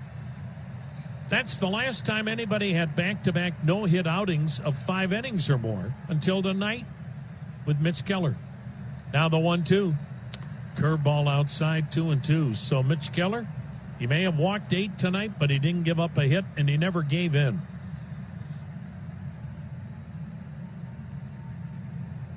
He's got a bright future, and obviously he's going to have to corral the command, but that'll come.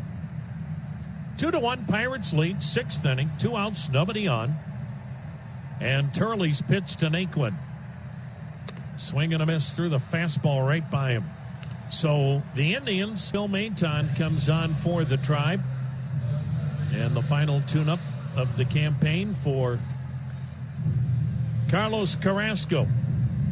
And another solid outing by Carrasco. Made one mistake tonight. But the way he got out of a bases loaded, nobody out jam in the 6th, that was impressive. And a great way for him to go into his next start next Wednesday in Game 2 of the playoffs.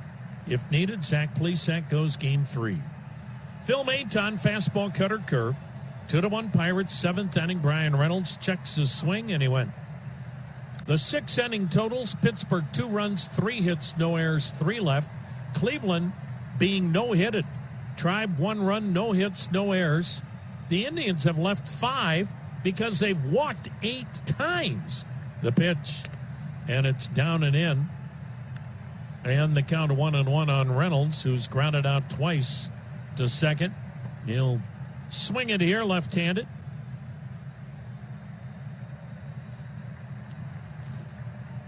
Now the pitch, a swing and a topper foul off to the right. 1 ball and 2 strikes. Well, the Indians darn near got no-hitted by Kansas City's Brady Singer. So the Indians have been in this boat twice. 2 weeks ago it almost happened. Now the 1-2. A little bit high. The count 2-2. The difference is that was Brady Singer all by himself. The Pirates, if they get a no-hitter tonight, it's going to be a combination of the bullpen and Mitch Keller. The next delivery, and it's a check swing, and the ball glanced off the bat and into the catcher's mitt. Reynolds is strikeout victim number 1 for Phil Maton. Sam Howard, the left-hander, back warming in the Pirate bullpen. Well, as goofy as 2020 is, as goofy as this season's been and some of the bizarre things we have seen, would it surprise you if you saw a no-hitter tonight and it's a combination no-hitter? Probably not. The pitch, and Gonzalez sends one in the air to deep center, and back is DeShields to catch up to the deep liner. And that is out number 2. Here's Jared Oliva. He has struck out and has fouled out. The Indians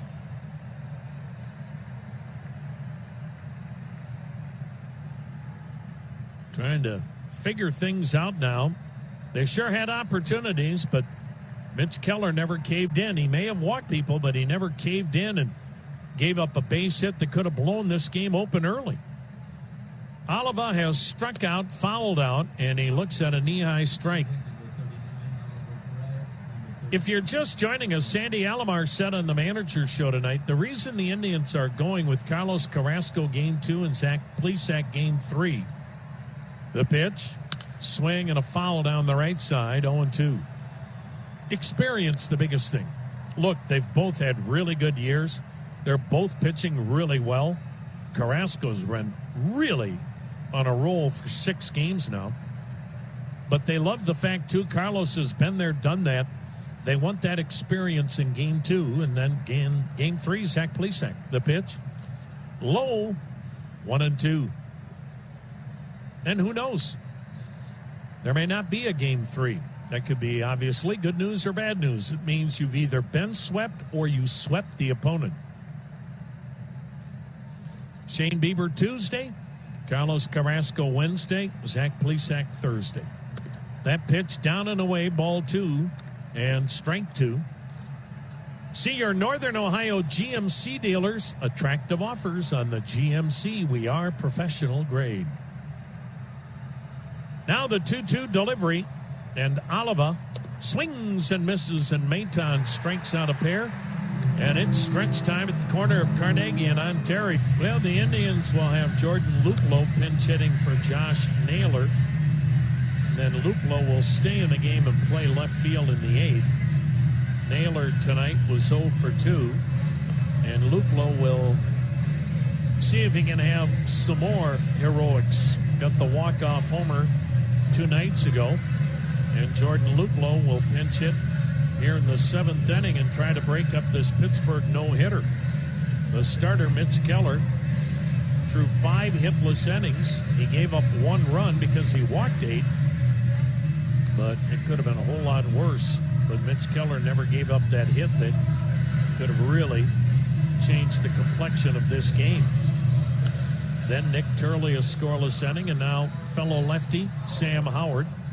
He's 27 years of age. He's an Atlanta native. 6'4", 200 pounds. Sam Howard. Fastball, slider, and changeup for Howard. He went to Georgia Southern University. Howard is making appearance number 22. 2 wins, 3 losses, 2 saves. ERA 4.05. Jordan Luplow, the pinch hitter, with a lefty on the mound. Now the set by Howard, the high hold and pitch. And he went fastball for strike 1. The Indians, 2 weeks ago, Brady Singer had a no-hitter until 2 outs in the 8th inning when Austin Hedges broke it up with a single with 2 down in the 8th. Luplow swings and misses 0-2.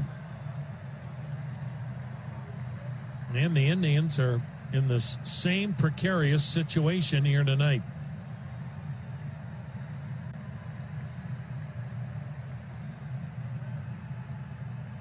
Howard, he's ready. Here it comes. And it's up high, 1 ball, 2 strikes.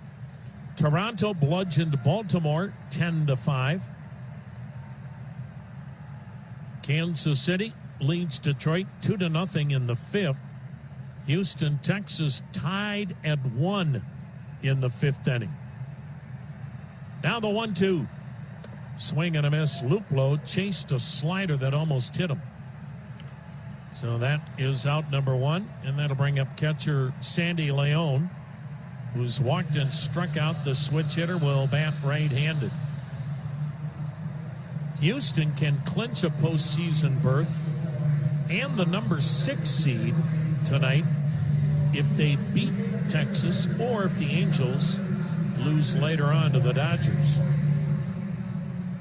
Philly and Tampa, 4-4 ball game, 8th inning. Big game for both teams for different reasons. That pitch up and in a ball. Tampa can clinch the number 1 seed in the American League with a win tonight. They've got to beat Philly, and they have to have Oakland lose to Seattle. Now the set, now the 1-0 pitch, and it's high and wide, 2-0, and Philly's in that mosh pit with everybody else in the National League trying to get in, so every game's critical for Philly. Miami leads New York 3-2. They're in the 8th inning. Huge game for Miami. Boston leads Atlanta 2-1 in the 8th. Leon swings and misses, 2-1 the count. Boy, the Cubs are taking it to the White Sox, 5-0 in the 4th inning. White Sox are in danger of losing their 6th in a row, and that's why if the Indians can rally here, they could be in second place. The 2-1 inside a ball, 3-1, and if the Indians are in second place, they've got a better record than the Yankees. They'd be hosting the Yankees next week.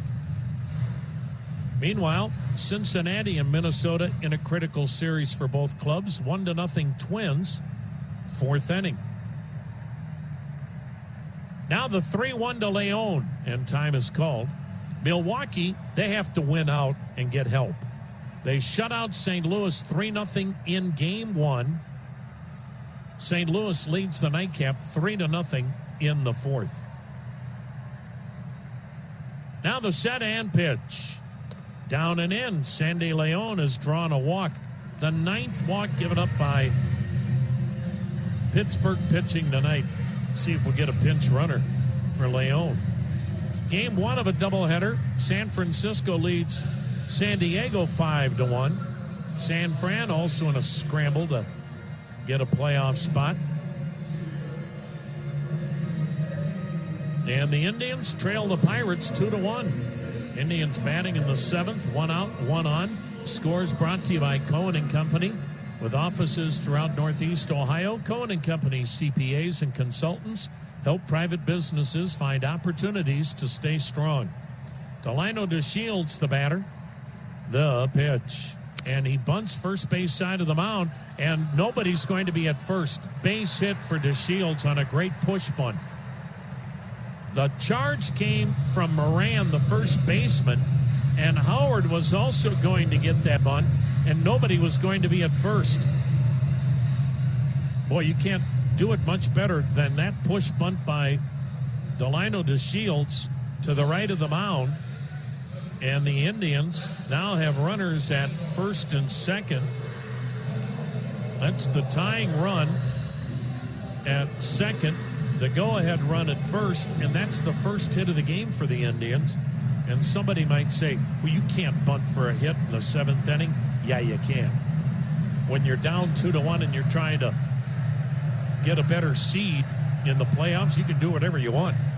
Top of the order, and Frankie Lindor, he's walked 3 times tonight. He's batting right-handed. Boy, do the Indians need him to start delivering with minutes scoring position. And he takes down and in a ball. It's been a tough year for Frankie Lindor in that department, and he's got a chance now once again. And we've got another mound visit, as out to the mound is Stallings, and here comes the pitching coach again, and they've got 1 left. I mean, we're only in the 7th inning. They might need that later. 1 to go. Can you remember a time where we've gone, oh, they're out of challenges? I feel like... No, but I mean, what would happen if you came out? Do you remember what happens? Oh, because we haven't been down that road. I don't know. Did you just get your wrist slapped with a ruler like the nuns used to do to me? Is that what happened to you? I would come home bleeding. I was slapped so much. But that was my fault. It wasn't the good sister's fault. That was all on me. Maybe we need nuns for umpires to commandeer what's going on in that Pirates dugout tonight. I never got whacked by a ruler that I didn't have coming. So do you still have problems if you see a ruler? Even Baxter, my dog's got one. What do you mean you're not feeding me again? You get the shakes. All right. The 1-0 pitch now to Lindor. And Lindor takes a swing and fouls it upstairs, and the count evens at 1 ball, 1 strike. Leon's at second. DeShields at first. 1 out, 7th inning. The Indians finally have a hit on a bunt and trail 2-1. And with men in scoring position, Frankie Lindor is batting 172. But he's been a better hitter right-handed than he has been left-handed this year. The 1-1 pitch. A swing and a hammer job to left, but he got out in front of it. Terrace Club windows, look out. And the count of ball and 2 strikes on Frankie Lindor. The Indians getting their first hit on a push bunt single by Delino DeShields to put runners at first and second. One down in the seventh. Pirates leading it 2-1. Lindor awaiting the 1-2 pitch from Sam Howard. And Howard just squatting, looking in for a sign. Lindor finally says, oh my gosh, I'm stepping out. This is easily the slowest pitching staff we have seen all year. The way they take forever to ever make a pitch. Howard is still squatting, looking in for the sign, and now he steps off again. By the way, ColinCPA.com/baseball is the website that you want to go to. He's had a rough week, back-to-back situations where he's blown saves coming in the 7th and 8th innings. Now the set and the 1-2 pitch to Lindor. Swing and a foul, third base side. Will do it again.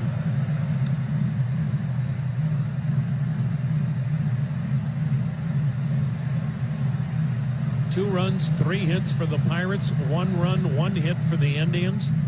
The Indians in the Chicago series just made a habit of either coming from behind late or waiting until the 9th inning to walk it off. It has certainly built confidence. There's no question about that. Now the 1-2 delivery to Lindor. A swing and a fly ball to right. Toward the line and back is Polanco. Plenty of room. Lindor's out number 2. Leon tags. He'll chug into third. Staying at first is DeShields, but now 2 men are out. And that'll bring up Cesar Hernandez, the switch hitter. He'll bat right-handed. He has walked, struck out, hit into a double play. The Indians have hit into 2 double plays. They've walked 9 times, and they have 1 bunt single. Folks, this is a major league game. Those are the kind of numbers that you would maybe see in a high school game. The 7th inning line score is remarkable. You don't see that too often. No. It's a beauty. Indians at the corners. 2 down, 7th inning. Indians trailing the Pirates 2-1.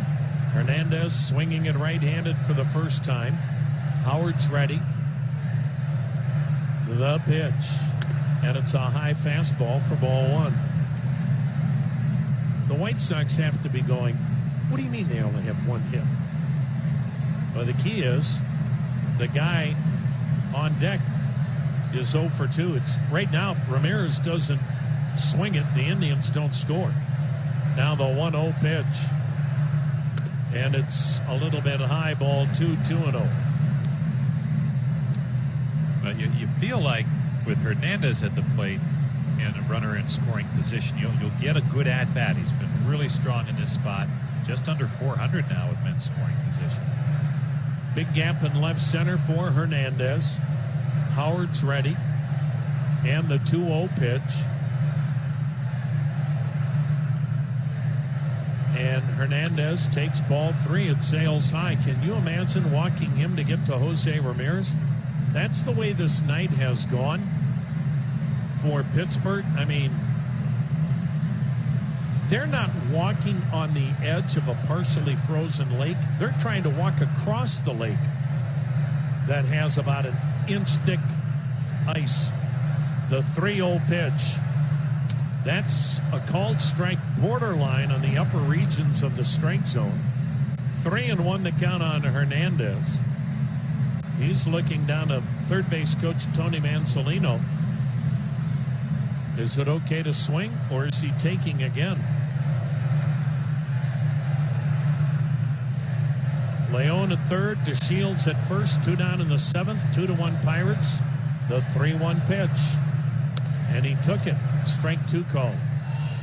It looked like he was taking all the way. And now the string is out. And now the runner at first, DeShields, will be off.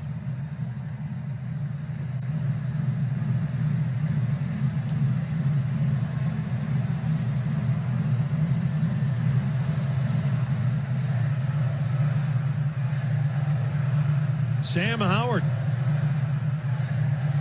He's ready, brings the hands up by the face. The payoff, swing and a miss. Inning is over. This is unbelievable for the eighth. It's a 2-1 ball game. The Pirates lead the Indians. Number 9 hitter Jacob Stallings has struck out, lined out.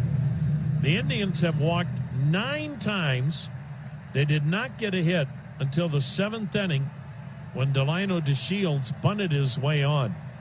The Indians' only run on a double play ball. Stallings lifts the first pitch high in the air, foul down the right side, out of play, strike 1. Gregory Polanco with a 2-run homer to right in the 4th, the only runs for Pittsburgh. Carlos Carrasco, another good outing, going 6 innings, giving up 2 runs, striking out 8. He'll pitch game 2 for the Indians next Wednesday. Where, what time, and against who? To be determined. Now the pitch to Stallings, and it's swung on, fouled back, 0-2. Tell you what, though, Rosie, in that 3-game series, the Indians have 2 qualified starters in their bullpen. Aaron Savali and Tristan McKenzie can really help that bullpen.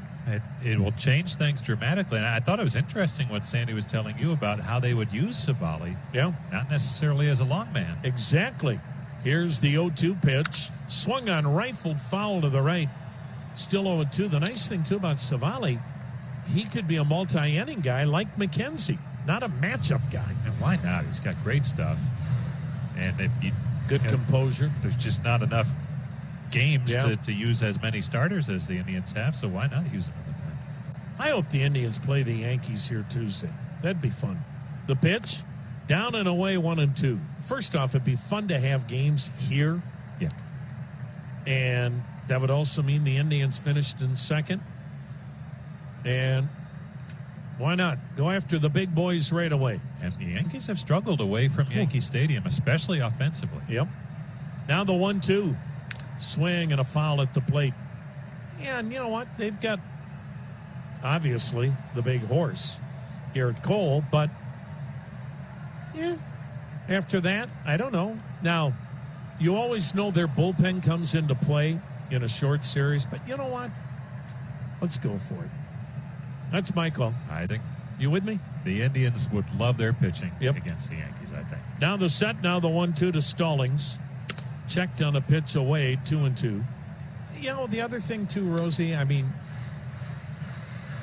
you know, again, if you have to, you'll be excited about it. But do you really want to see Chicago and Minnesota again?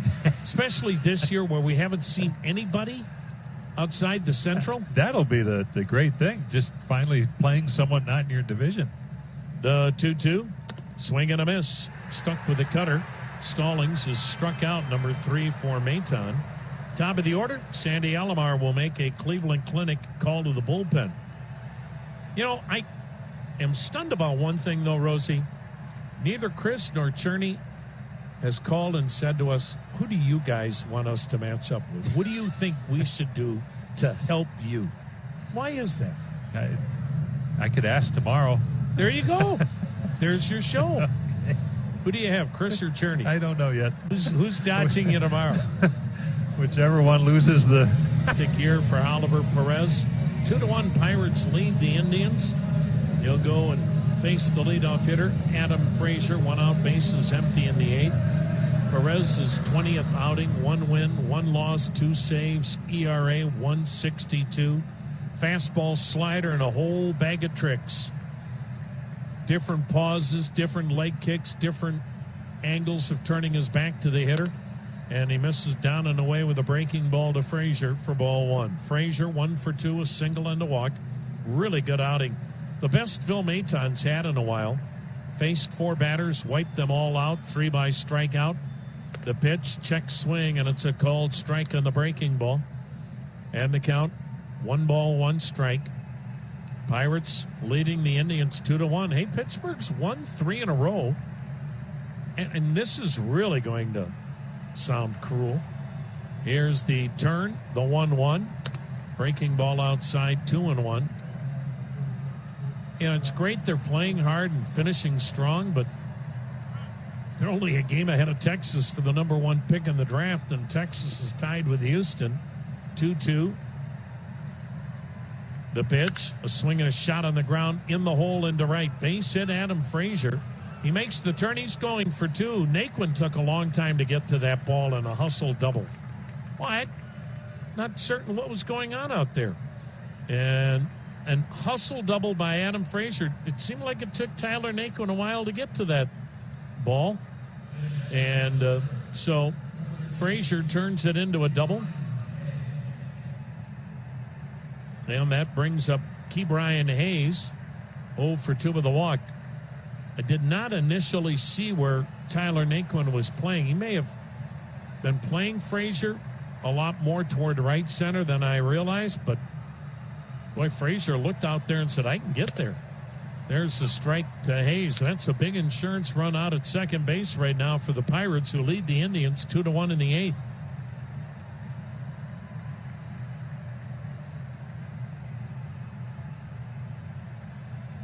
Now the set, the pitch, backdoor breaking ball, and a beauty.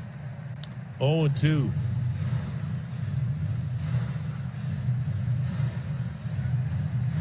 $5-0 Cubs lead the White Sox in the 5th. Could Rick Renteria get fired before Tuesday? Oh, my. Boy, he was asked the questions last night. The 0-2 is hit foul upstairs. Well, he did a lot of strange things in that series with the Indians.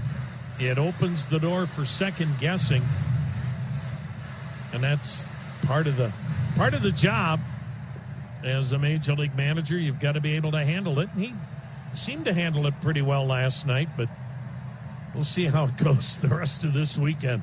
The pitch swung on, fouled again upstairs behind the plate. Still 0-2. Well, it looks like they're playing without Eloy Jimenez, who might not be able to play all weekend. Rosie, they didn't seem to have much of a sense of urgency. I didn't think they played very good fundamentally. I don't know. So many of their hitters not going well right now. Now the set by Perez and the 2-strike pitch. Way outside, 1-2. Hey, to get your best deal on any new or used car, go to Sunnyside Honda. They're right there in North Olmsted. Check out all of their inventory and current specials online at My Sunnyside Toyota. Remember Ned Yost? Heck, he got fired about a week before the playoffs with Milwaukee. Backdoor breaking ball misses. The count 2-2. Then, of course, he got a new job in Kansas City and won a World Series. Now retired in Georgia down in the Atlanta area. So it all worked out, but boy, he took a route to get there because that was a potential career derailer. That was a shocker. Remember when Milwaukee did that? Gave it to Dale Swain. The 2-2 swung on, fouled back. Hayes having a good at-bat. 2-2 the count. 2-1 Pittsburgh. 8th inning. Runner at second, 1 down. I wonder, Rosie, because of the shortened season,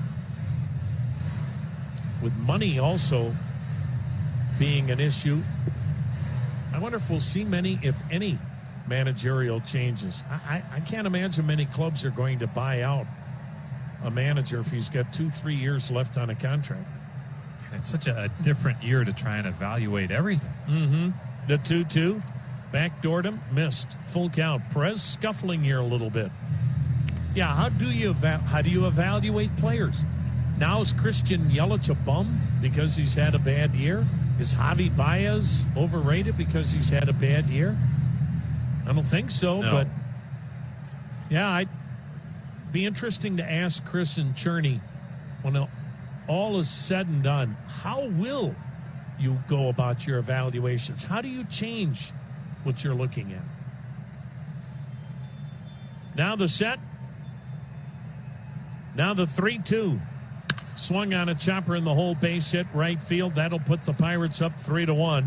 And Hayes singles home Frazier. So the Pirates get a huge insurance run here in the 8th inning and now lead the Indians by a score of 3-1. And this is what Sandy Alomar said on the manager's show tonight. Teams like Pittsburgh aren't much fun to play right now. Because the Pirates are young, they haven't mailed it in. what you want to do is play a Tiger team of a few years ago. They had all those veterans having a bad year. And, I mean, they went through the motions. But this Pirate team is young. They're hungry. They're playing hard. They're trying to make an impression. That pitch in there, a strike to Colin Moran. They're loosey-goosey. The pressure's on the Indians. I think that last one you said, that trying to make an impression is a big key right now going into the offseason. Yep. Now the 0-1 pitch, the lefty-lefty matchup. Moran waves at a slow breaker, and the count 0-2.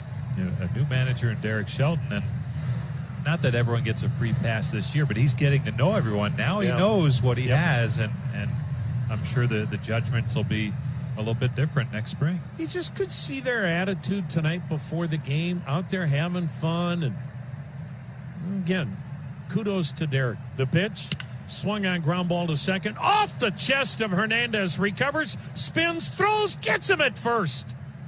Well, he was trying to turn two before he had the ball, and Hernandez, fortunate to recover and track that ball down and get an out. And so Hayes is at second with two down. Moran is out at first. But the problem is you now have to face Josh Bell. Nobody throwing in the Indians' bullpen. Bell is the switch hitter. 1 for 3 with a single. And the Indians will walk him for Gregory Polanco. The Indians are very thin in that bullpen tonight. And so that plays into who's available and who's not. For instance, Brad Hand, he's not pitching. He's pitched in 4 of the last 5 games. Tristan McKenzie, Cam Hill, they're not available. And a couple of others are iffy. So left on left, Polanco with a 2-run homer to right, 1 for 3. 3-1 Pittsburgh, breaking ball outside. Hayes at second, Bell at first. 2 down in the Pirate 8th. Pittsburgh leading the Indians by a 3-1 score here in the 8th.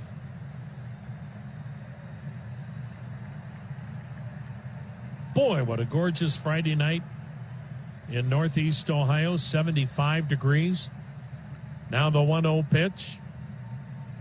And a low breaking ball down and away. And Perez having real issues throwing strikes himself tonight. And the count 2-0.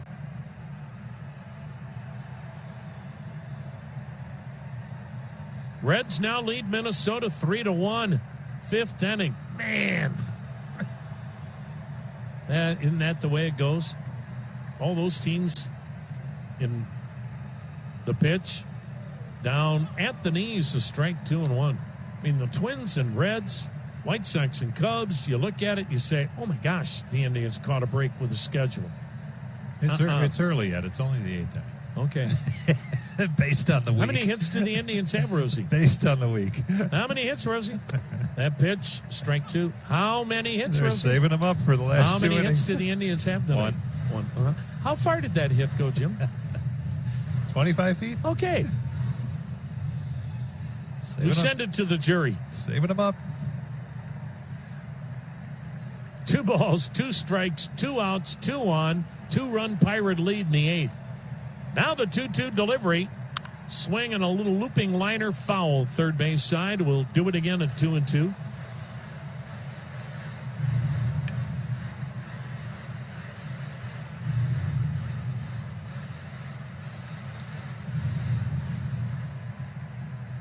$7:10 start tomorrow night. Aaron Savali against Joe Musgrove.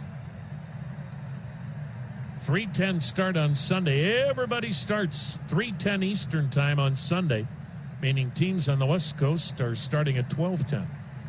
Now the 2-2. Breaking ball fouled back. We'll do it again at 2-2. Adam Pletko now warming in the Indians' pen because Oliver Perez came in here with 1 out. He's already made 22 pitches. Pirates with a huge insurance run here in the 8th. 3-1 Pittsburgh. Pirates at first and second. 2 down. Now the next offering. Swung on, hit in the air to straightaway center. Drifting back to Shields to make the catch. Pittsburgh 3, Cleveland 1. It's the Network. It'll be Amy Coney Barrett for the U.S. Supreme Court. Details after the game on News Radio WTAM 1100 Cleveland. Tom Hamilton, Jim Rosenhaus, Brian Motze on a gorgeous Friday evening in downtown Cleveland. Pirates 3, the Indians 1, the bottom of the 8th. Chris Stratton coming on for the Pirates, a 4-pitch mix. The right-hander, now 30 years of age, out of Tupelo, Mississippi. Chris Stratton is 2-0 with a save, an ERA of 3.18. 38 strikeouts in 28 innings. Jose Ramirez batting left-handed, looks at a fastball strike. He's 0 for 2 with a walk. The Indians only hit a push bunt single by Delino DeShields in the 7th. Now the set in the 0-1. And it's a backdoor breaking ball for strike 2. Mitch Keller walked 8 in 5 hitless innings. Nick Turley and Sam Howard each a scoreless inning. Pirates pitchers have combined to walk 9. The next offering, swing and a miss. Tardy on a fastball, and Ramirez retired, 1 down in the 8th. Well, again, not trying to make excuses, but you wonder how much emotion was spent by the Indians in that 4-game series with Chicago. The dramatic late-inning wins, and that's not to take anything away from the Pirates. Carlos Santana 0 for 2 with a walk. He'll bat left-handed, shift to the right.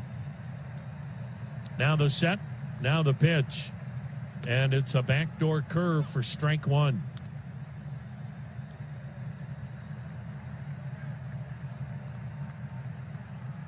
Four to 1, Cincinnati now leading Minnesota in the 5th. The next offering, a swing and a one-hop smash to the shortstop position. Third baseman Hayes with the backhanded grab and throw to get Santana. 2 down. Now Franmil Reyes 0 for 2 with a walk. Tonight, Jose Barrios. Boy, this is the concern the Twins have. Kenta Maeda, he's their ace. It's not Jose Barrios. Maeda's a Cy Young candidate, but it'll be unanimous Shane Bieber. But Barrios giving up 4 runs in 5 innings tonight. That's probably your Game 2 starter, and you don't know what you're ever going to get from him. So the Indians down 3-1. 8th inning, 1 out. Beg your pardon, 2 outs, nobody on. Don't get a real good feel that the Indians are coming back tonight, Rosie. I'm sorry. The pitch, inside a ball. It's just been an uphill battle, hasn't it? Yeah, it's just kind of blah game. You hate to use the word flat because I think that's overused sometimes. But and again, you don't want to disrespect Pittsburgh when you say that either. I'm shocked you would go there, Rosie. Shame on you. Sorry, Pirates. The pitch swung on a high bouncer to third. Chest high hop handled by Hayes. And he throws across the diamond. Turning it over to Adam Pletko. So that would seem to pretty much eliminate Adam Pletko from starting the ball game on Sunday. Maybe it'll be Logan Allen or somebody else. Brian Reynolds batting left-handed takes a strike, but it won't be Adam Pletko as he's working here in the 9th. Pirates up 3-1. Adam Pletko is 1-2 this year with a 5.06 ERA. 10th outing. He's made 4 starts. He misses up and away ball 1-1. Oliver Perez went 2/3 of an inning, gave up a run on a couple of hits. 3-1 Pittsburgh. They've out-hit the Indians. 5-1. The Indians have a bunt single in the 7th. Pitch in tight, 2-1. And again, you'll hear some people say, hey, you can't bunt to break up a no-hitter. Well, you sure as a heck can when it's a 2-1 game. The pitch. Swung on, drilled, foul down the left side, 2-2. One thing, if you're getting pounded 6, 7, 8-0 late in the game and you bunt to get a base hit and break up a no-hitter, well, that's Bush League. But when you're down 2-1 and games mean everything for your club, you're darn right you'll bunt to get on because that put 2 men on. The pitch, a swing and a miss, struck him out. That gave the Indians 2 men on with 1 out in the 7th inning and the top of the order coming up. The Indians couldn't cash in. So DeShields did the right thing. 1 down. That'll bring up Eric Gonzalez 0 for 3. Pirates lead the Indians 3-1, and in the bottom of the 9th inning for the Indians slated to hit are Naquin, Luplow, and Leon. Now the wind and the pitch. Swing and a cue shot foul to the right, strike 1. Eric Gonzalez has struck out, flied out a couple of times. Actually, the last time he lined out to deep center. Former Indians farmhand and played a little bit with the club on the major league level. The pitch to him, and he checked, and did he go? Nope. 1-1. He looks like he's bailing out when he is swinging now, breaking balls away. Not standing in there and just driving that ball the other way. Here's the wind. Here's the 1-1 offering. And he swings and sends one in the air to fairly deep right. Easy play for Naquin. 2 down, 9th inning. That'll bring up Jared Oliva. He is 0 for 3. Everstream is the business-only fiber network. If your business demands a high bandwidth, low latency network, time to forget the big telecom status quo. Everstream, faster fiber, better business, everstream.net. Indians 5-game win streak in serious jeopardy. 3-1 Pittsburgh, 9th inning. As the pitch misses outside, ball 1.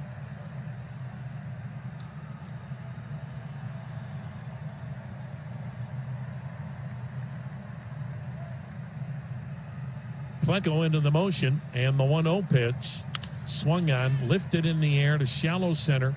Hernandez out, Naquin in, it drops between them all.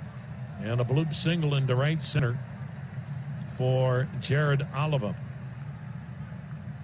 That'll bring up the number 9 hitter, catcher Jacob Stallings. He's 0 for 3. Pirates got their runs on a 2-run homer to right in the 4th inning by Gregory Polanco. The only 2 runs off Carlos Carrasco, who struck out 8 in 6 innings. His final tune-up, as Carrasco has been named the Game 2 starter next Wednesday in the playoffs. The runner goes, pitch low and away. Leon's throw, good throw, tag made, but not in time, and Cesar Hernandez says check it. Really good throw by Leon. Hernandez felt like he tagged Oliva, the speedster, before he got to the bag. But the Indians do not challenge. That's his first Major League steal. Pirates got their 3rd run in the 8th inning. Adam Frazier doubled and scored on the Key Brian Hayes single. The Indians got a run in the first, 3 straight walks to start the inning, and then Carlos Santana hit into a double play. That's how the Indians scored tonight. 9 walks for the Indians, 1 bunt single. The pitch in there, a called strike.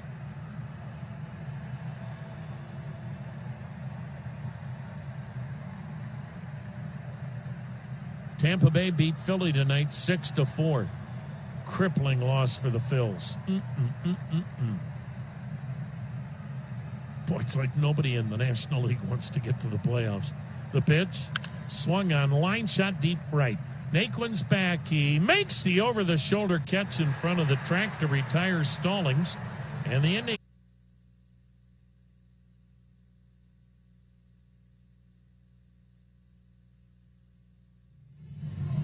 Tyler Naquin is going to lead off the Indians' 9th inning. Chris Stratton trying to get a 2-inning save. The right-hander this year has saved 1 game. Tyler Naquin's 0 for 3. 1 hit in his last 26 at-bats. The pitch to him, and he pops one foul out of play, strike 1. 9 walks for Indians hitters tonight. and a bunt single by Delano DeShields in the 7th. Otherwise, the Indians would be no-hitted here. It is one of those strange ball games.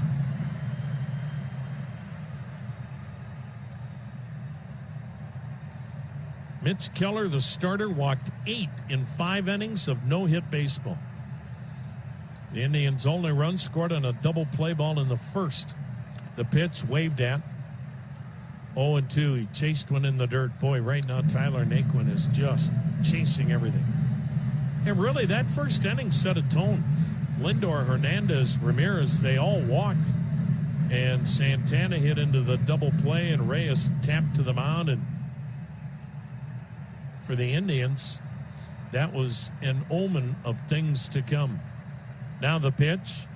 Naquin watches it bounce in there, hit about 3 feet in front of the plate. 1 ball, 2 strikes.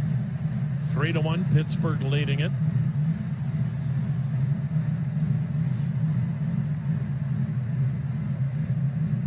Well, they're going extra innings.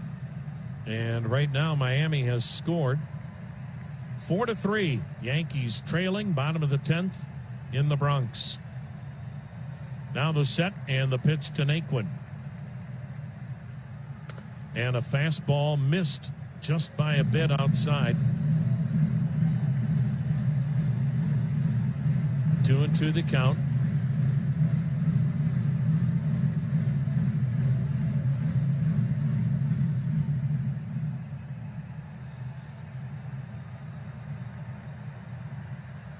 Chris Stratton's ready. Here it comes. And Naquin watches it go down and in. Almost hit him in the foot. Full count. The Indians walk a 10th time. Stratton has pitched in the big leagues with San Francisco, the Angels, and now Pittsburgh. Pitched 3 years at Mississippi State.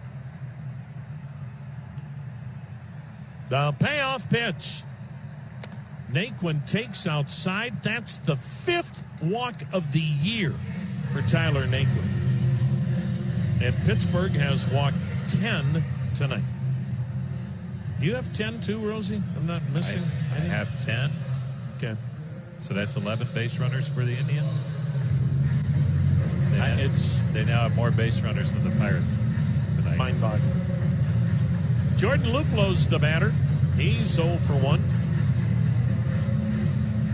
Well, he's capable of hitting one out of here and tying it. I mean, can you imagine, as ugly as this game has been, the Indians could still pull a rabbit out of the hat? The pitch, and it's outside a ball. Mike Freeman on deck to bat for Sandy Leon. Freeman's the only left-handed hitter on the bench tonight. The other 4 are right-handed. 3-1 Pittsburgh. They've out-hit the Indians 6-1. We're in the bottom of the 9th with a runner on, nobody out. The set by Stratton, the pitch. A swing and a line drive, deep left center field. This is toward the wall. It's off the wall. Extra bases for Luplow. He's into second. Hitting third and flying home is Naquin, and the Indians are down a run. Their first base hit of the night, that's out of the infield. Jordan Luplow with a rocket off the wall in left center. And the Indians are down 3-2 in the 9th inning with a runner at second and nobody out. And the pinch hitter will be Mike Freeman. And finally, the Indians make the Pirates pay for a walk. And I think this is their last mound visit. Out there is Stallings. And by our count, they don't have any more mound visits.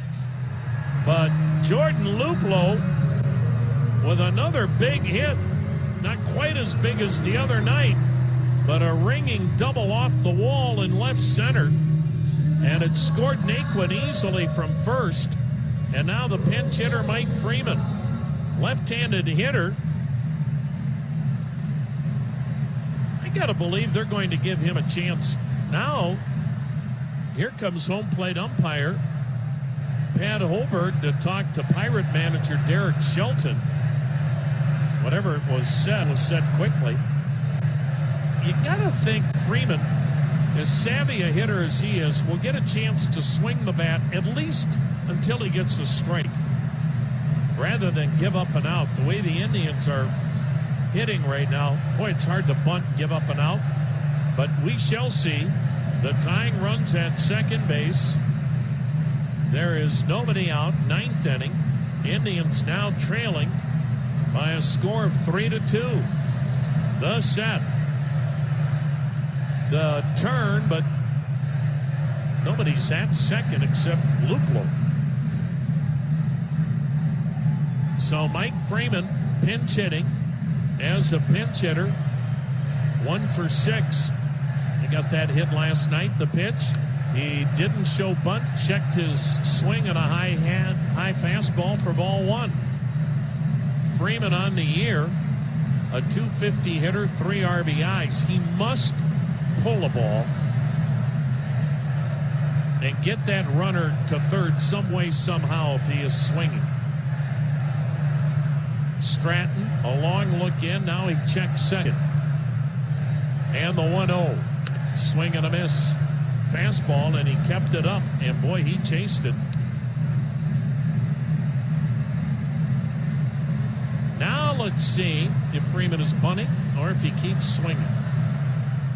Stratton's not a hard thrower, that last fastball, 91, but he had it in a perfect spot above the hands.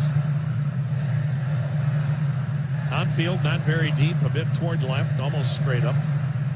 Now the 1-1. Freeman with a high drive to center. It's medium deep. Reynolds is under it. Tagging is Luplow. He starts, he stops. Reynolds with a cannon. And Freeman doesn't get the runner over. He flies out to center. And that is out number 1. And boy, is that a big one for Stratton. Tribe trailing at 3-2. That runner at second base. Now 1 down for Delino DeShields, who has the Indians' other hit. Their first hit, a bunt single in the 7th. He's 1 for 3. Right-hander against right-hander. 3-2 Pittsburgh. The Indians have scored here again in the 9th. And the one thing we're seeing from the Indians we didn't see for most of the year, and that's a lot of fight in the late innings now when they're trailing. And they've gotten some confidence from what has happened this past series with the White Sox, the way they won late. And there's a carryover. The pitch, and it's a little bit high, a ball. Austin Davis, a left-hander, is up in the Pirates bullpen. The Indians with a tying run at second, 1 out in the 9th. DeShields awaiting the 1-0 pitch from Stratton. Here it comes. A swing and a miss. He almost came out of his shoes. He swung so hard. And again, that is not Delino DeShields' game. He's got to just try to make contact, not try to be a hero and win the game with a home run.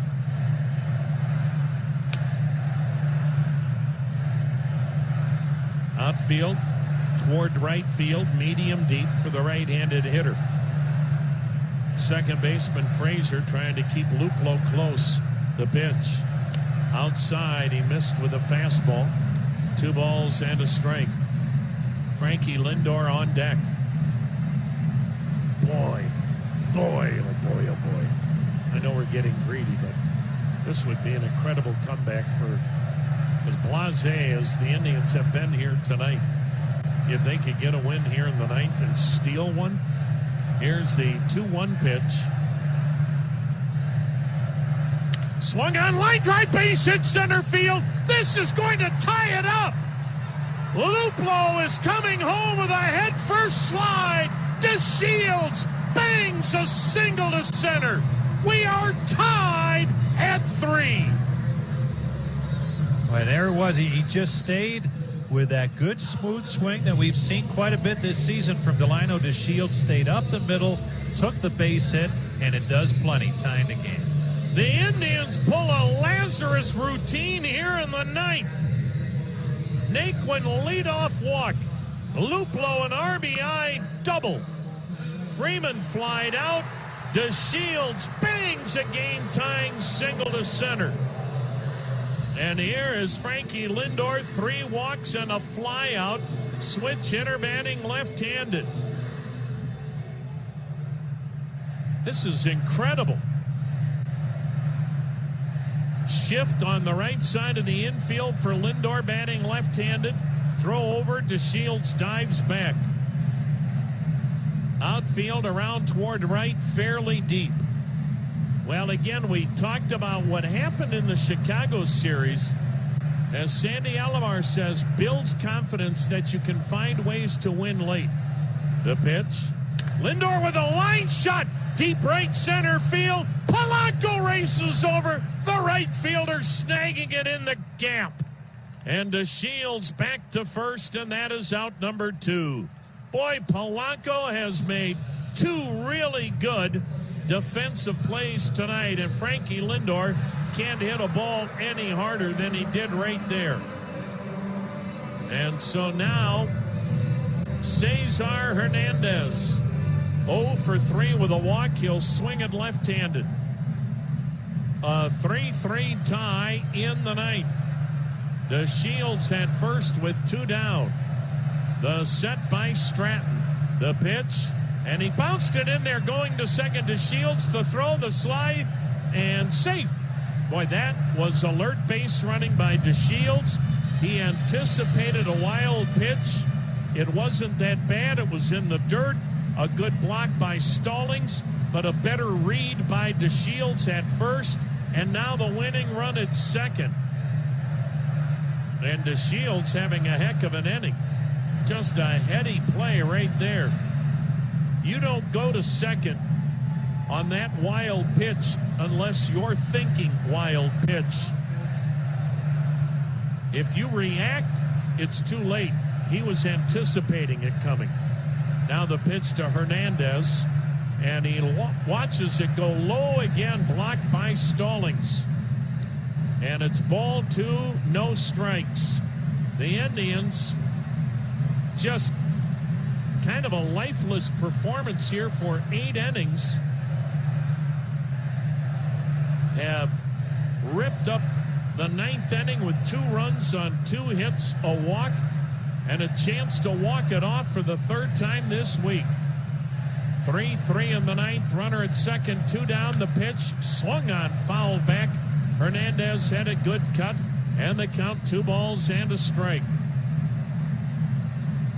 And you know the White Sox and Twins are looking at the scoreboard going, you've got to be kidding me. That was a 2-team race heading into this week. Well, they have company. Outfield is shallow. They want to have a play at the plate on a base hit. Stratton is ready. The 2-1 offering. A swing and a foul back. Boy, Hernandez has had good swings. And he doesn't try to do too much. Just uses that whole field approach. 2-2 the count. 2 outs. A runner at second. 2 runs in. Game tied at 3 here in the 9th. Stratton, his 2nd inning of relief work. He's charged with a blown save. The right-hander is ready. Here it comes. Way outside. Ball 3, 3-2, and guess who's on deck? Maybe the American League's MVP.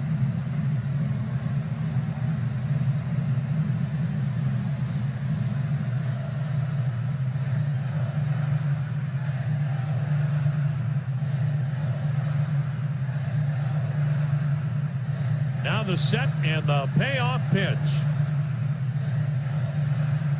A swing and a shot to right. Down the line it goes. Base hit into the corner. Into scores DeShields. The Indians rise from the dead one more time. A walk-off game-winning double by Cesar Hernandez. Into the right field corner. The Indians with 3 in the bottom of the 9th after they had a bunt single for 8 innings. And they shocked the Pittsburgh Pirates by a final score of 4-1. Their 3rd walk-off win in the last 4 games. And the Indians still have a shot at a Central Division title. Again, the Indians win it with 3 in the 9th and have again pulled a magic act here in the bottom of the 9th to beat a stunned Pirate team in disbelief walking off the field. 4-3, the Indians are a winner. Get your business rolling with the #1 volume Ford F-650 and F-750 dealership in North America. Built Cleveland proud, built Ford tough. Valley Ford Truck is your commercial truck headquarters. Keep on trucking with Valley Ford Truck. Suspect a natural gas leak? Dominion Energy Ohio reminds you first move your feet, then call when you're down the street. A gas leak might have a smell like rotten eggs, or you might see blowing dirt or bubbling water. A leaking pipeline might also make a hissing sound that you can hear. And remember, whether you're an individual or a contractor, state law requires you to call 811 before you dig to have underground utilities marked. It's simple and free. Dial 811 at least 2 business days prior to digging for your safety. For more safety information, visit dominionenergy.com, keyword natural gas safety. Over the past months, kitchen tables have become classrooms. The backyard, it's a science lab. Recess, a time to play together. In this time, we've had the up-close chance to see our kids learn what lights up their eyes, a little glimpse into the path their future might take. At Ohio's 529 plan, we can help you be ready for that future with the plan that can help pay for pretty much any school anywhere. Explore all the ways tax-free saving can help at collegeadvantage.com. Hi, this is Matt Starsky, General Manager of Sunnyside Honda. Growing up in Garfield Heights, I learned how to be a part of a diverse community and how to treat others as I would want to be treated. These same values are what made Sunnyside Honda a home for me for the last 20 years. So from the east side to the west side, come experience the Sunnyside Honda difference. I promise we will wow you with VIP treatment and an awesome deal. Sunnyside Honda at I-71 and Pearl Road, just minutes from everywhere. Or visit us online at sunnysidehonda.com. Mike Trevisano. What do you want me to say? There's only like 2 seconds here. Monday at 3 on WTAM 1100. See? Well, I'll tell you what, folks. Just when you think you've seen it all, you see this kind of a game where it just looked like the Indians were lifeless. And maybe in a lot of ways, just had a lot taken out of them after such emotional wins over the Chicago White Sox. The Indians had a bunt single. That was it. A bunt single tonight for 8 innings. And they were on the short end of what looked to be a sure defeat going into the 9th inning. And they get a game-winning single from Cesar Hernandez that ends up prompting the Indians to maybe their most improbable comeback win of the year. But again, these comeback wins have a way of creating a life of their own and having a residual effect day to day, bringing an energy to a ball club, and more importantly, bringing a belief to a ball club that they're never out of a ball game. And despite the fact that the Indians had not taken advantage of 9 walks in 8 innings, they had just a bunt single for 8 innings. They still came off the mat and stunned this Pirate club in the 9th inning. And it started with a good at-bat. Tyler Naquin had walked 4 times all year, and he gets a walk to start the 9th inning. Jordan Luplow rockets a double off the wall in left center. Then, with a tying run at second, Mike Freeman flies out to center. Delino DeShields comes through with a game-tying sharp single to center. He goes to second on a wild pitch. Frankie Lindor blistered one to the gap in right center that Gregory Polanco made a terrific running catch on. And then with 2 down, just a heck of an at-bat for Cesar Hernandez. And Hernandez rifles one into the right field corner. And scoring easily was Delino DeShields. And the Indians have their 3rd walk-off win in the last 4 ball games. And all of a sudden, it's a 6-game win streak for the Indians. They're 10 games over the 500 mark. And, oh, yeah, by the way, The Cubs are pummeling the White Sox 8-0. So worst case scenario, the Indians and White Sox will have the same record tonight. That means the Indians are in second place, not the White Sox, because of the tiebreaker. And Cincinnati is beating Minnesota 4-2 in the seventh.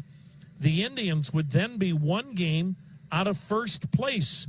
Now, the only thing is the Indians need to basically win out, and they've got to have Minnesota get swept. That's the only way the Indians could win the division. But maybe more importantly, the Indians finish in second place. Right now, they're going to end up with a better record than the New York Yankees, who lost in extra innings tonight. So that would then mean if the Indians finished in second place, they would host the Yankees here on Tuesday. How about that? Cleveland, 4 runs, 4 hits, no errors, 8 left. Pittsburgh, 3 runs, 6 hits, no errors, 6 stranded. Adam Plutko, the winner, to go to 2-2. Chris Stratton, the loser, to go to 2-1. Time of the game, 3 hours, 18 minutes. The Indians now 34-24, and the Pirates now 18-40. Stay tuned. It's the Indians wrap-up show. It comes your way next here on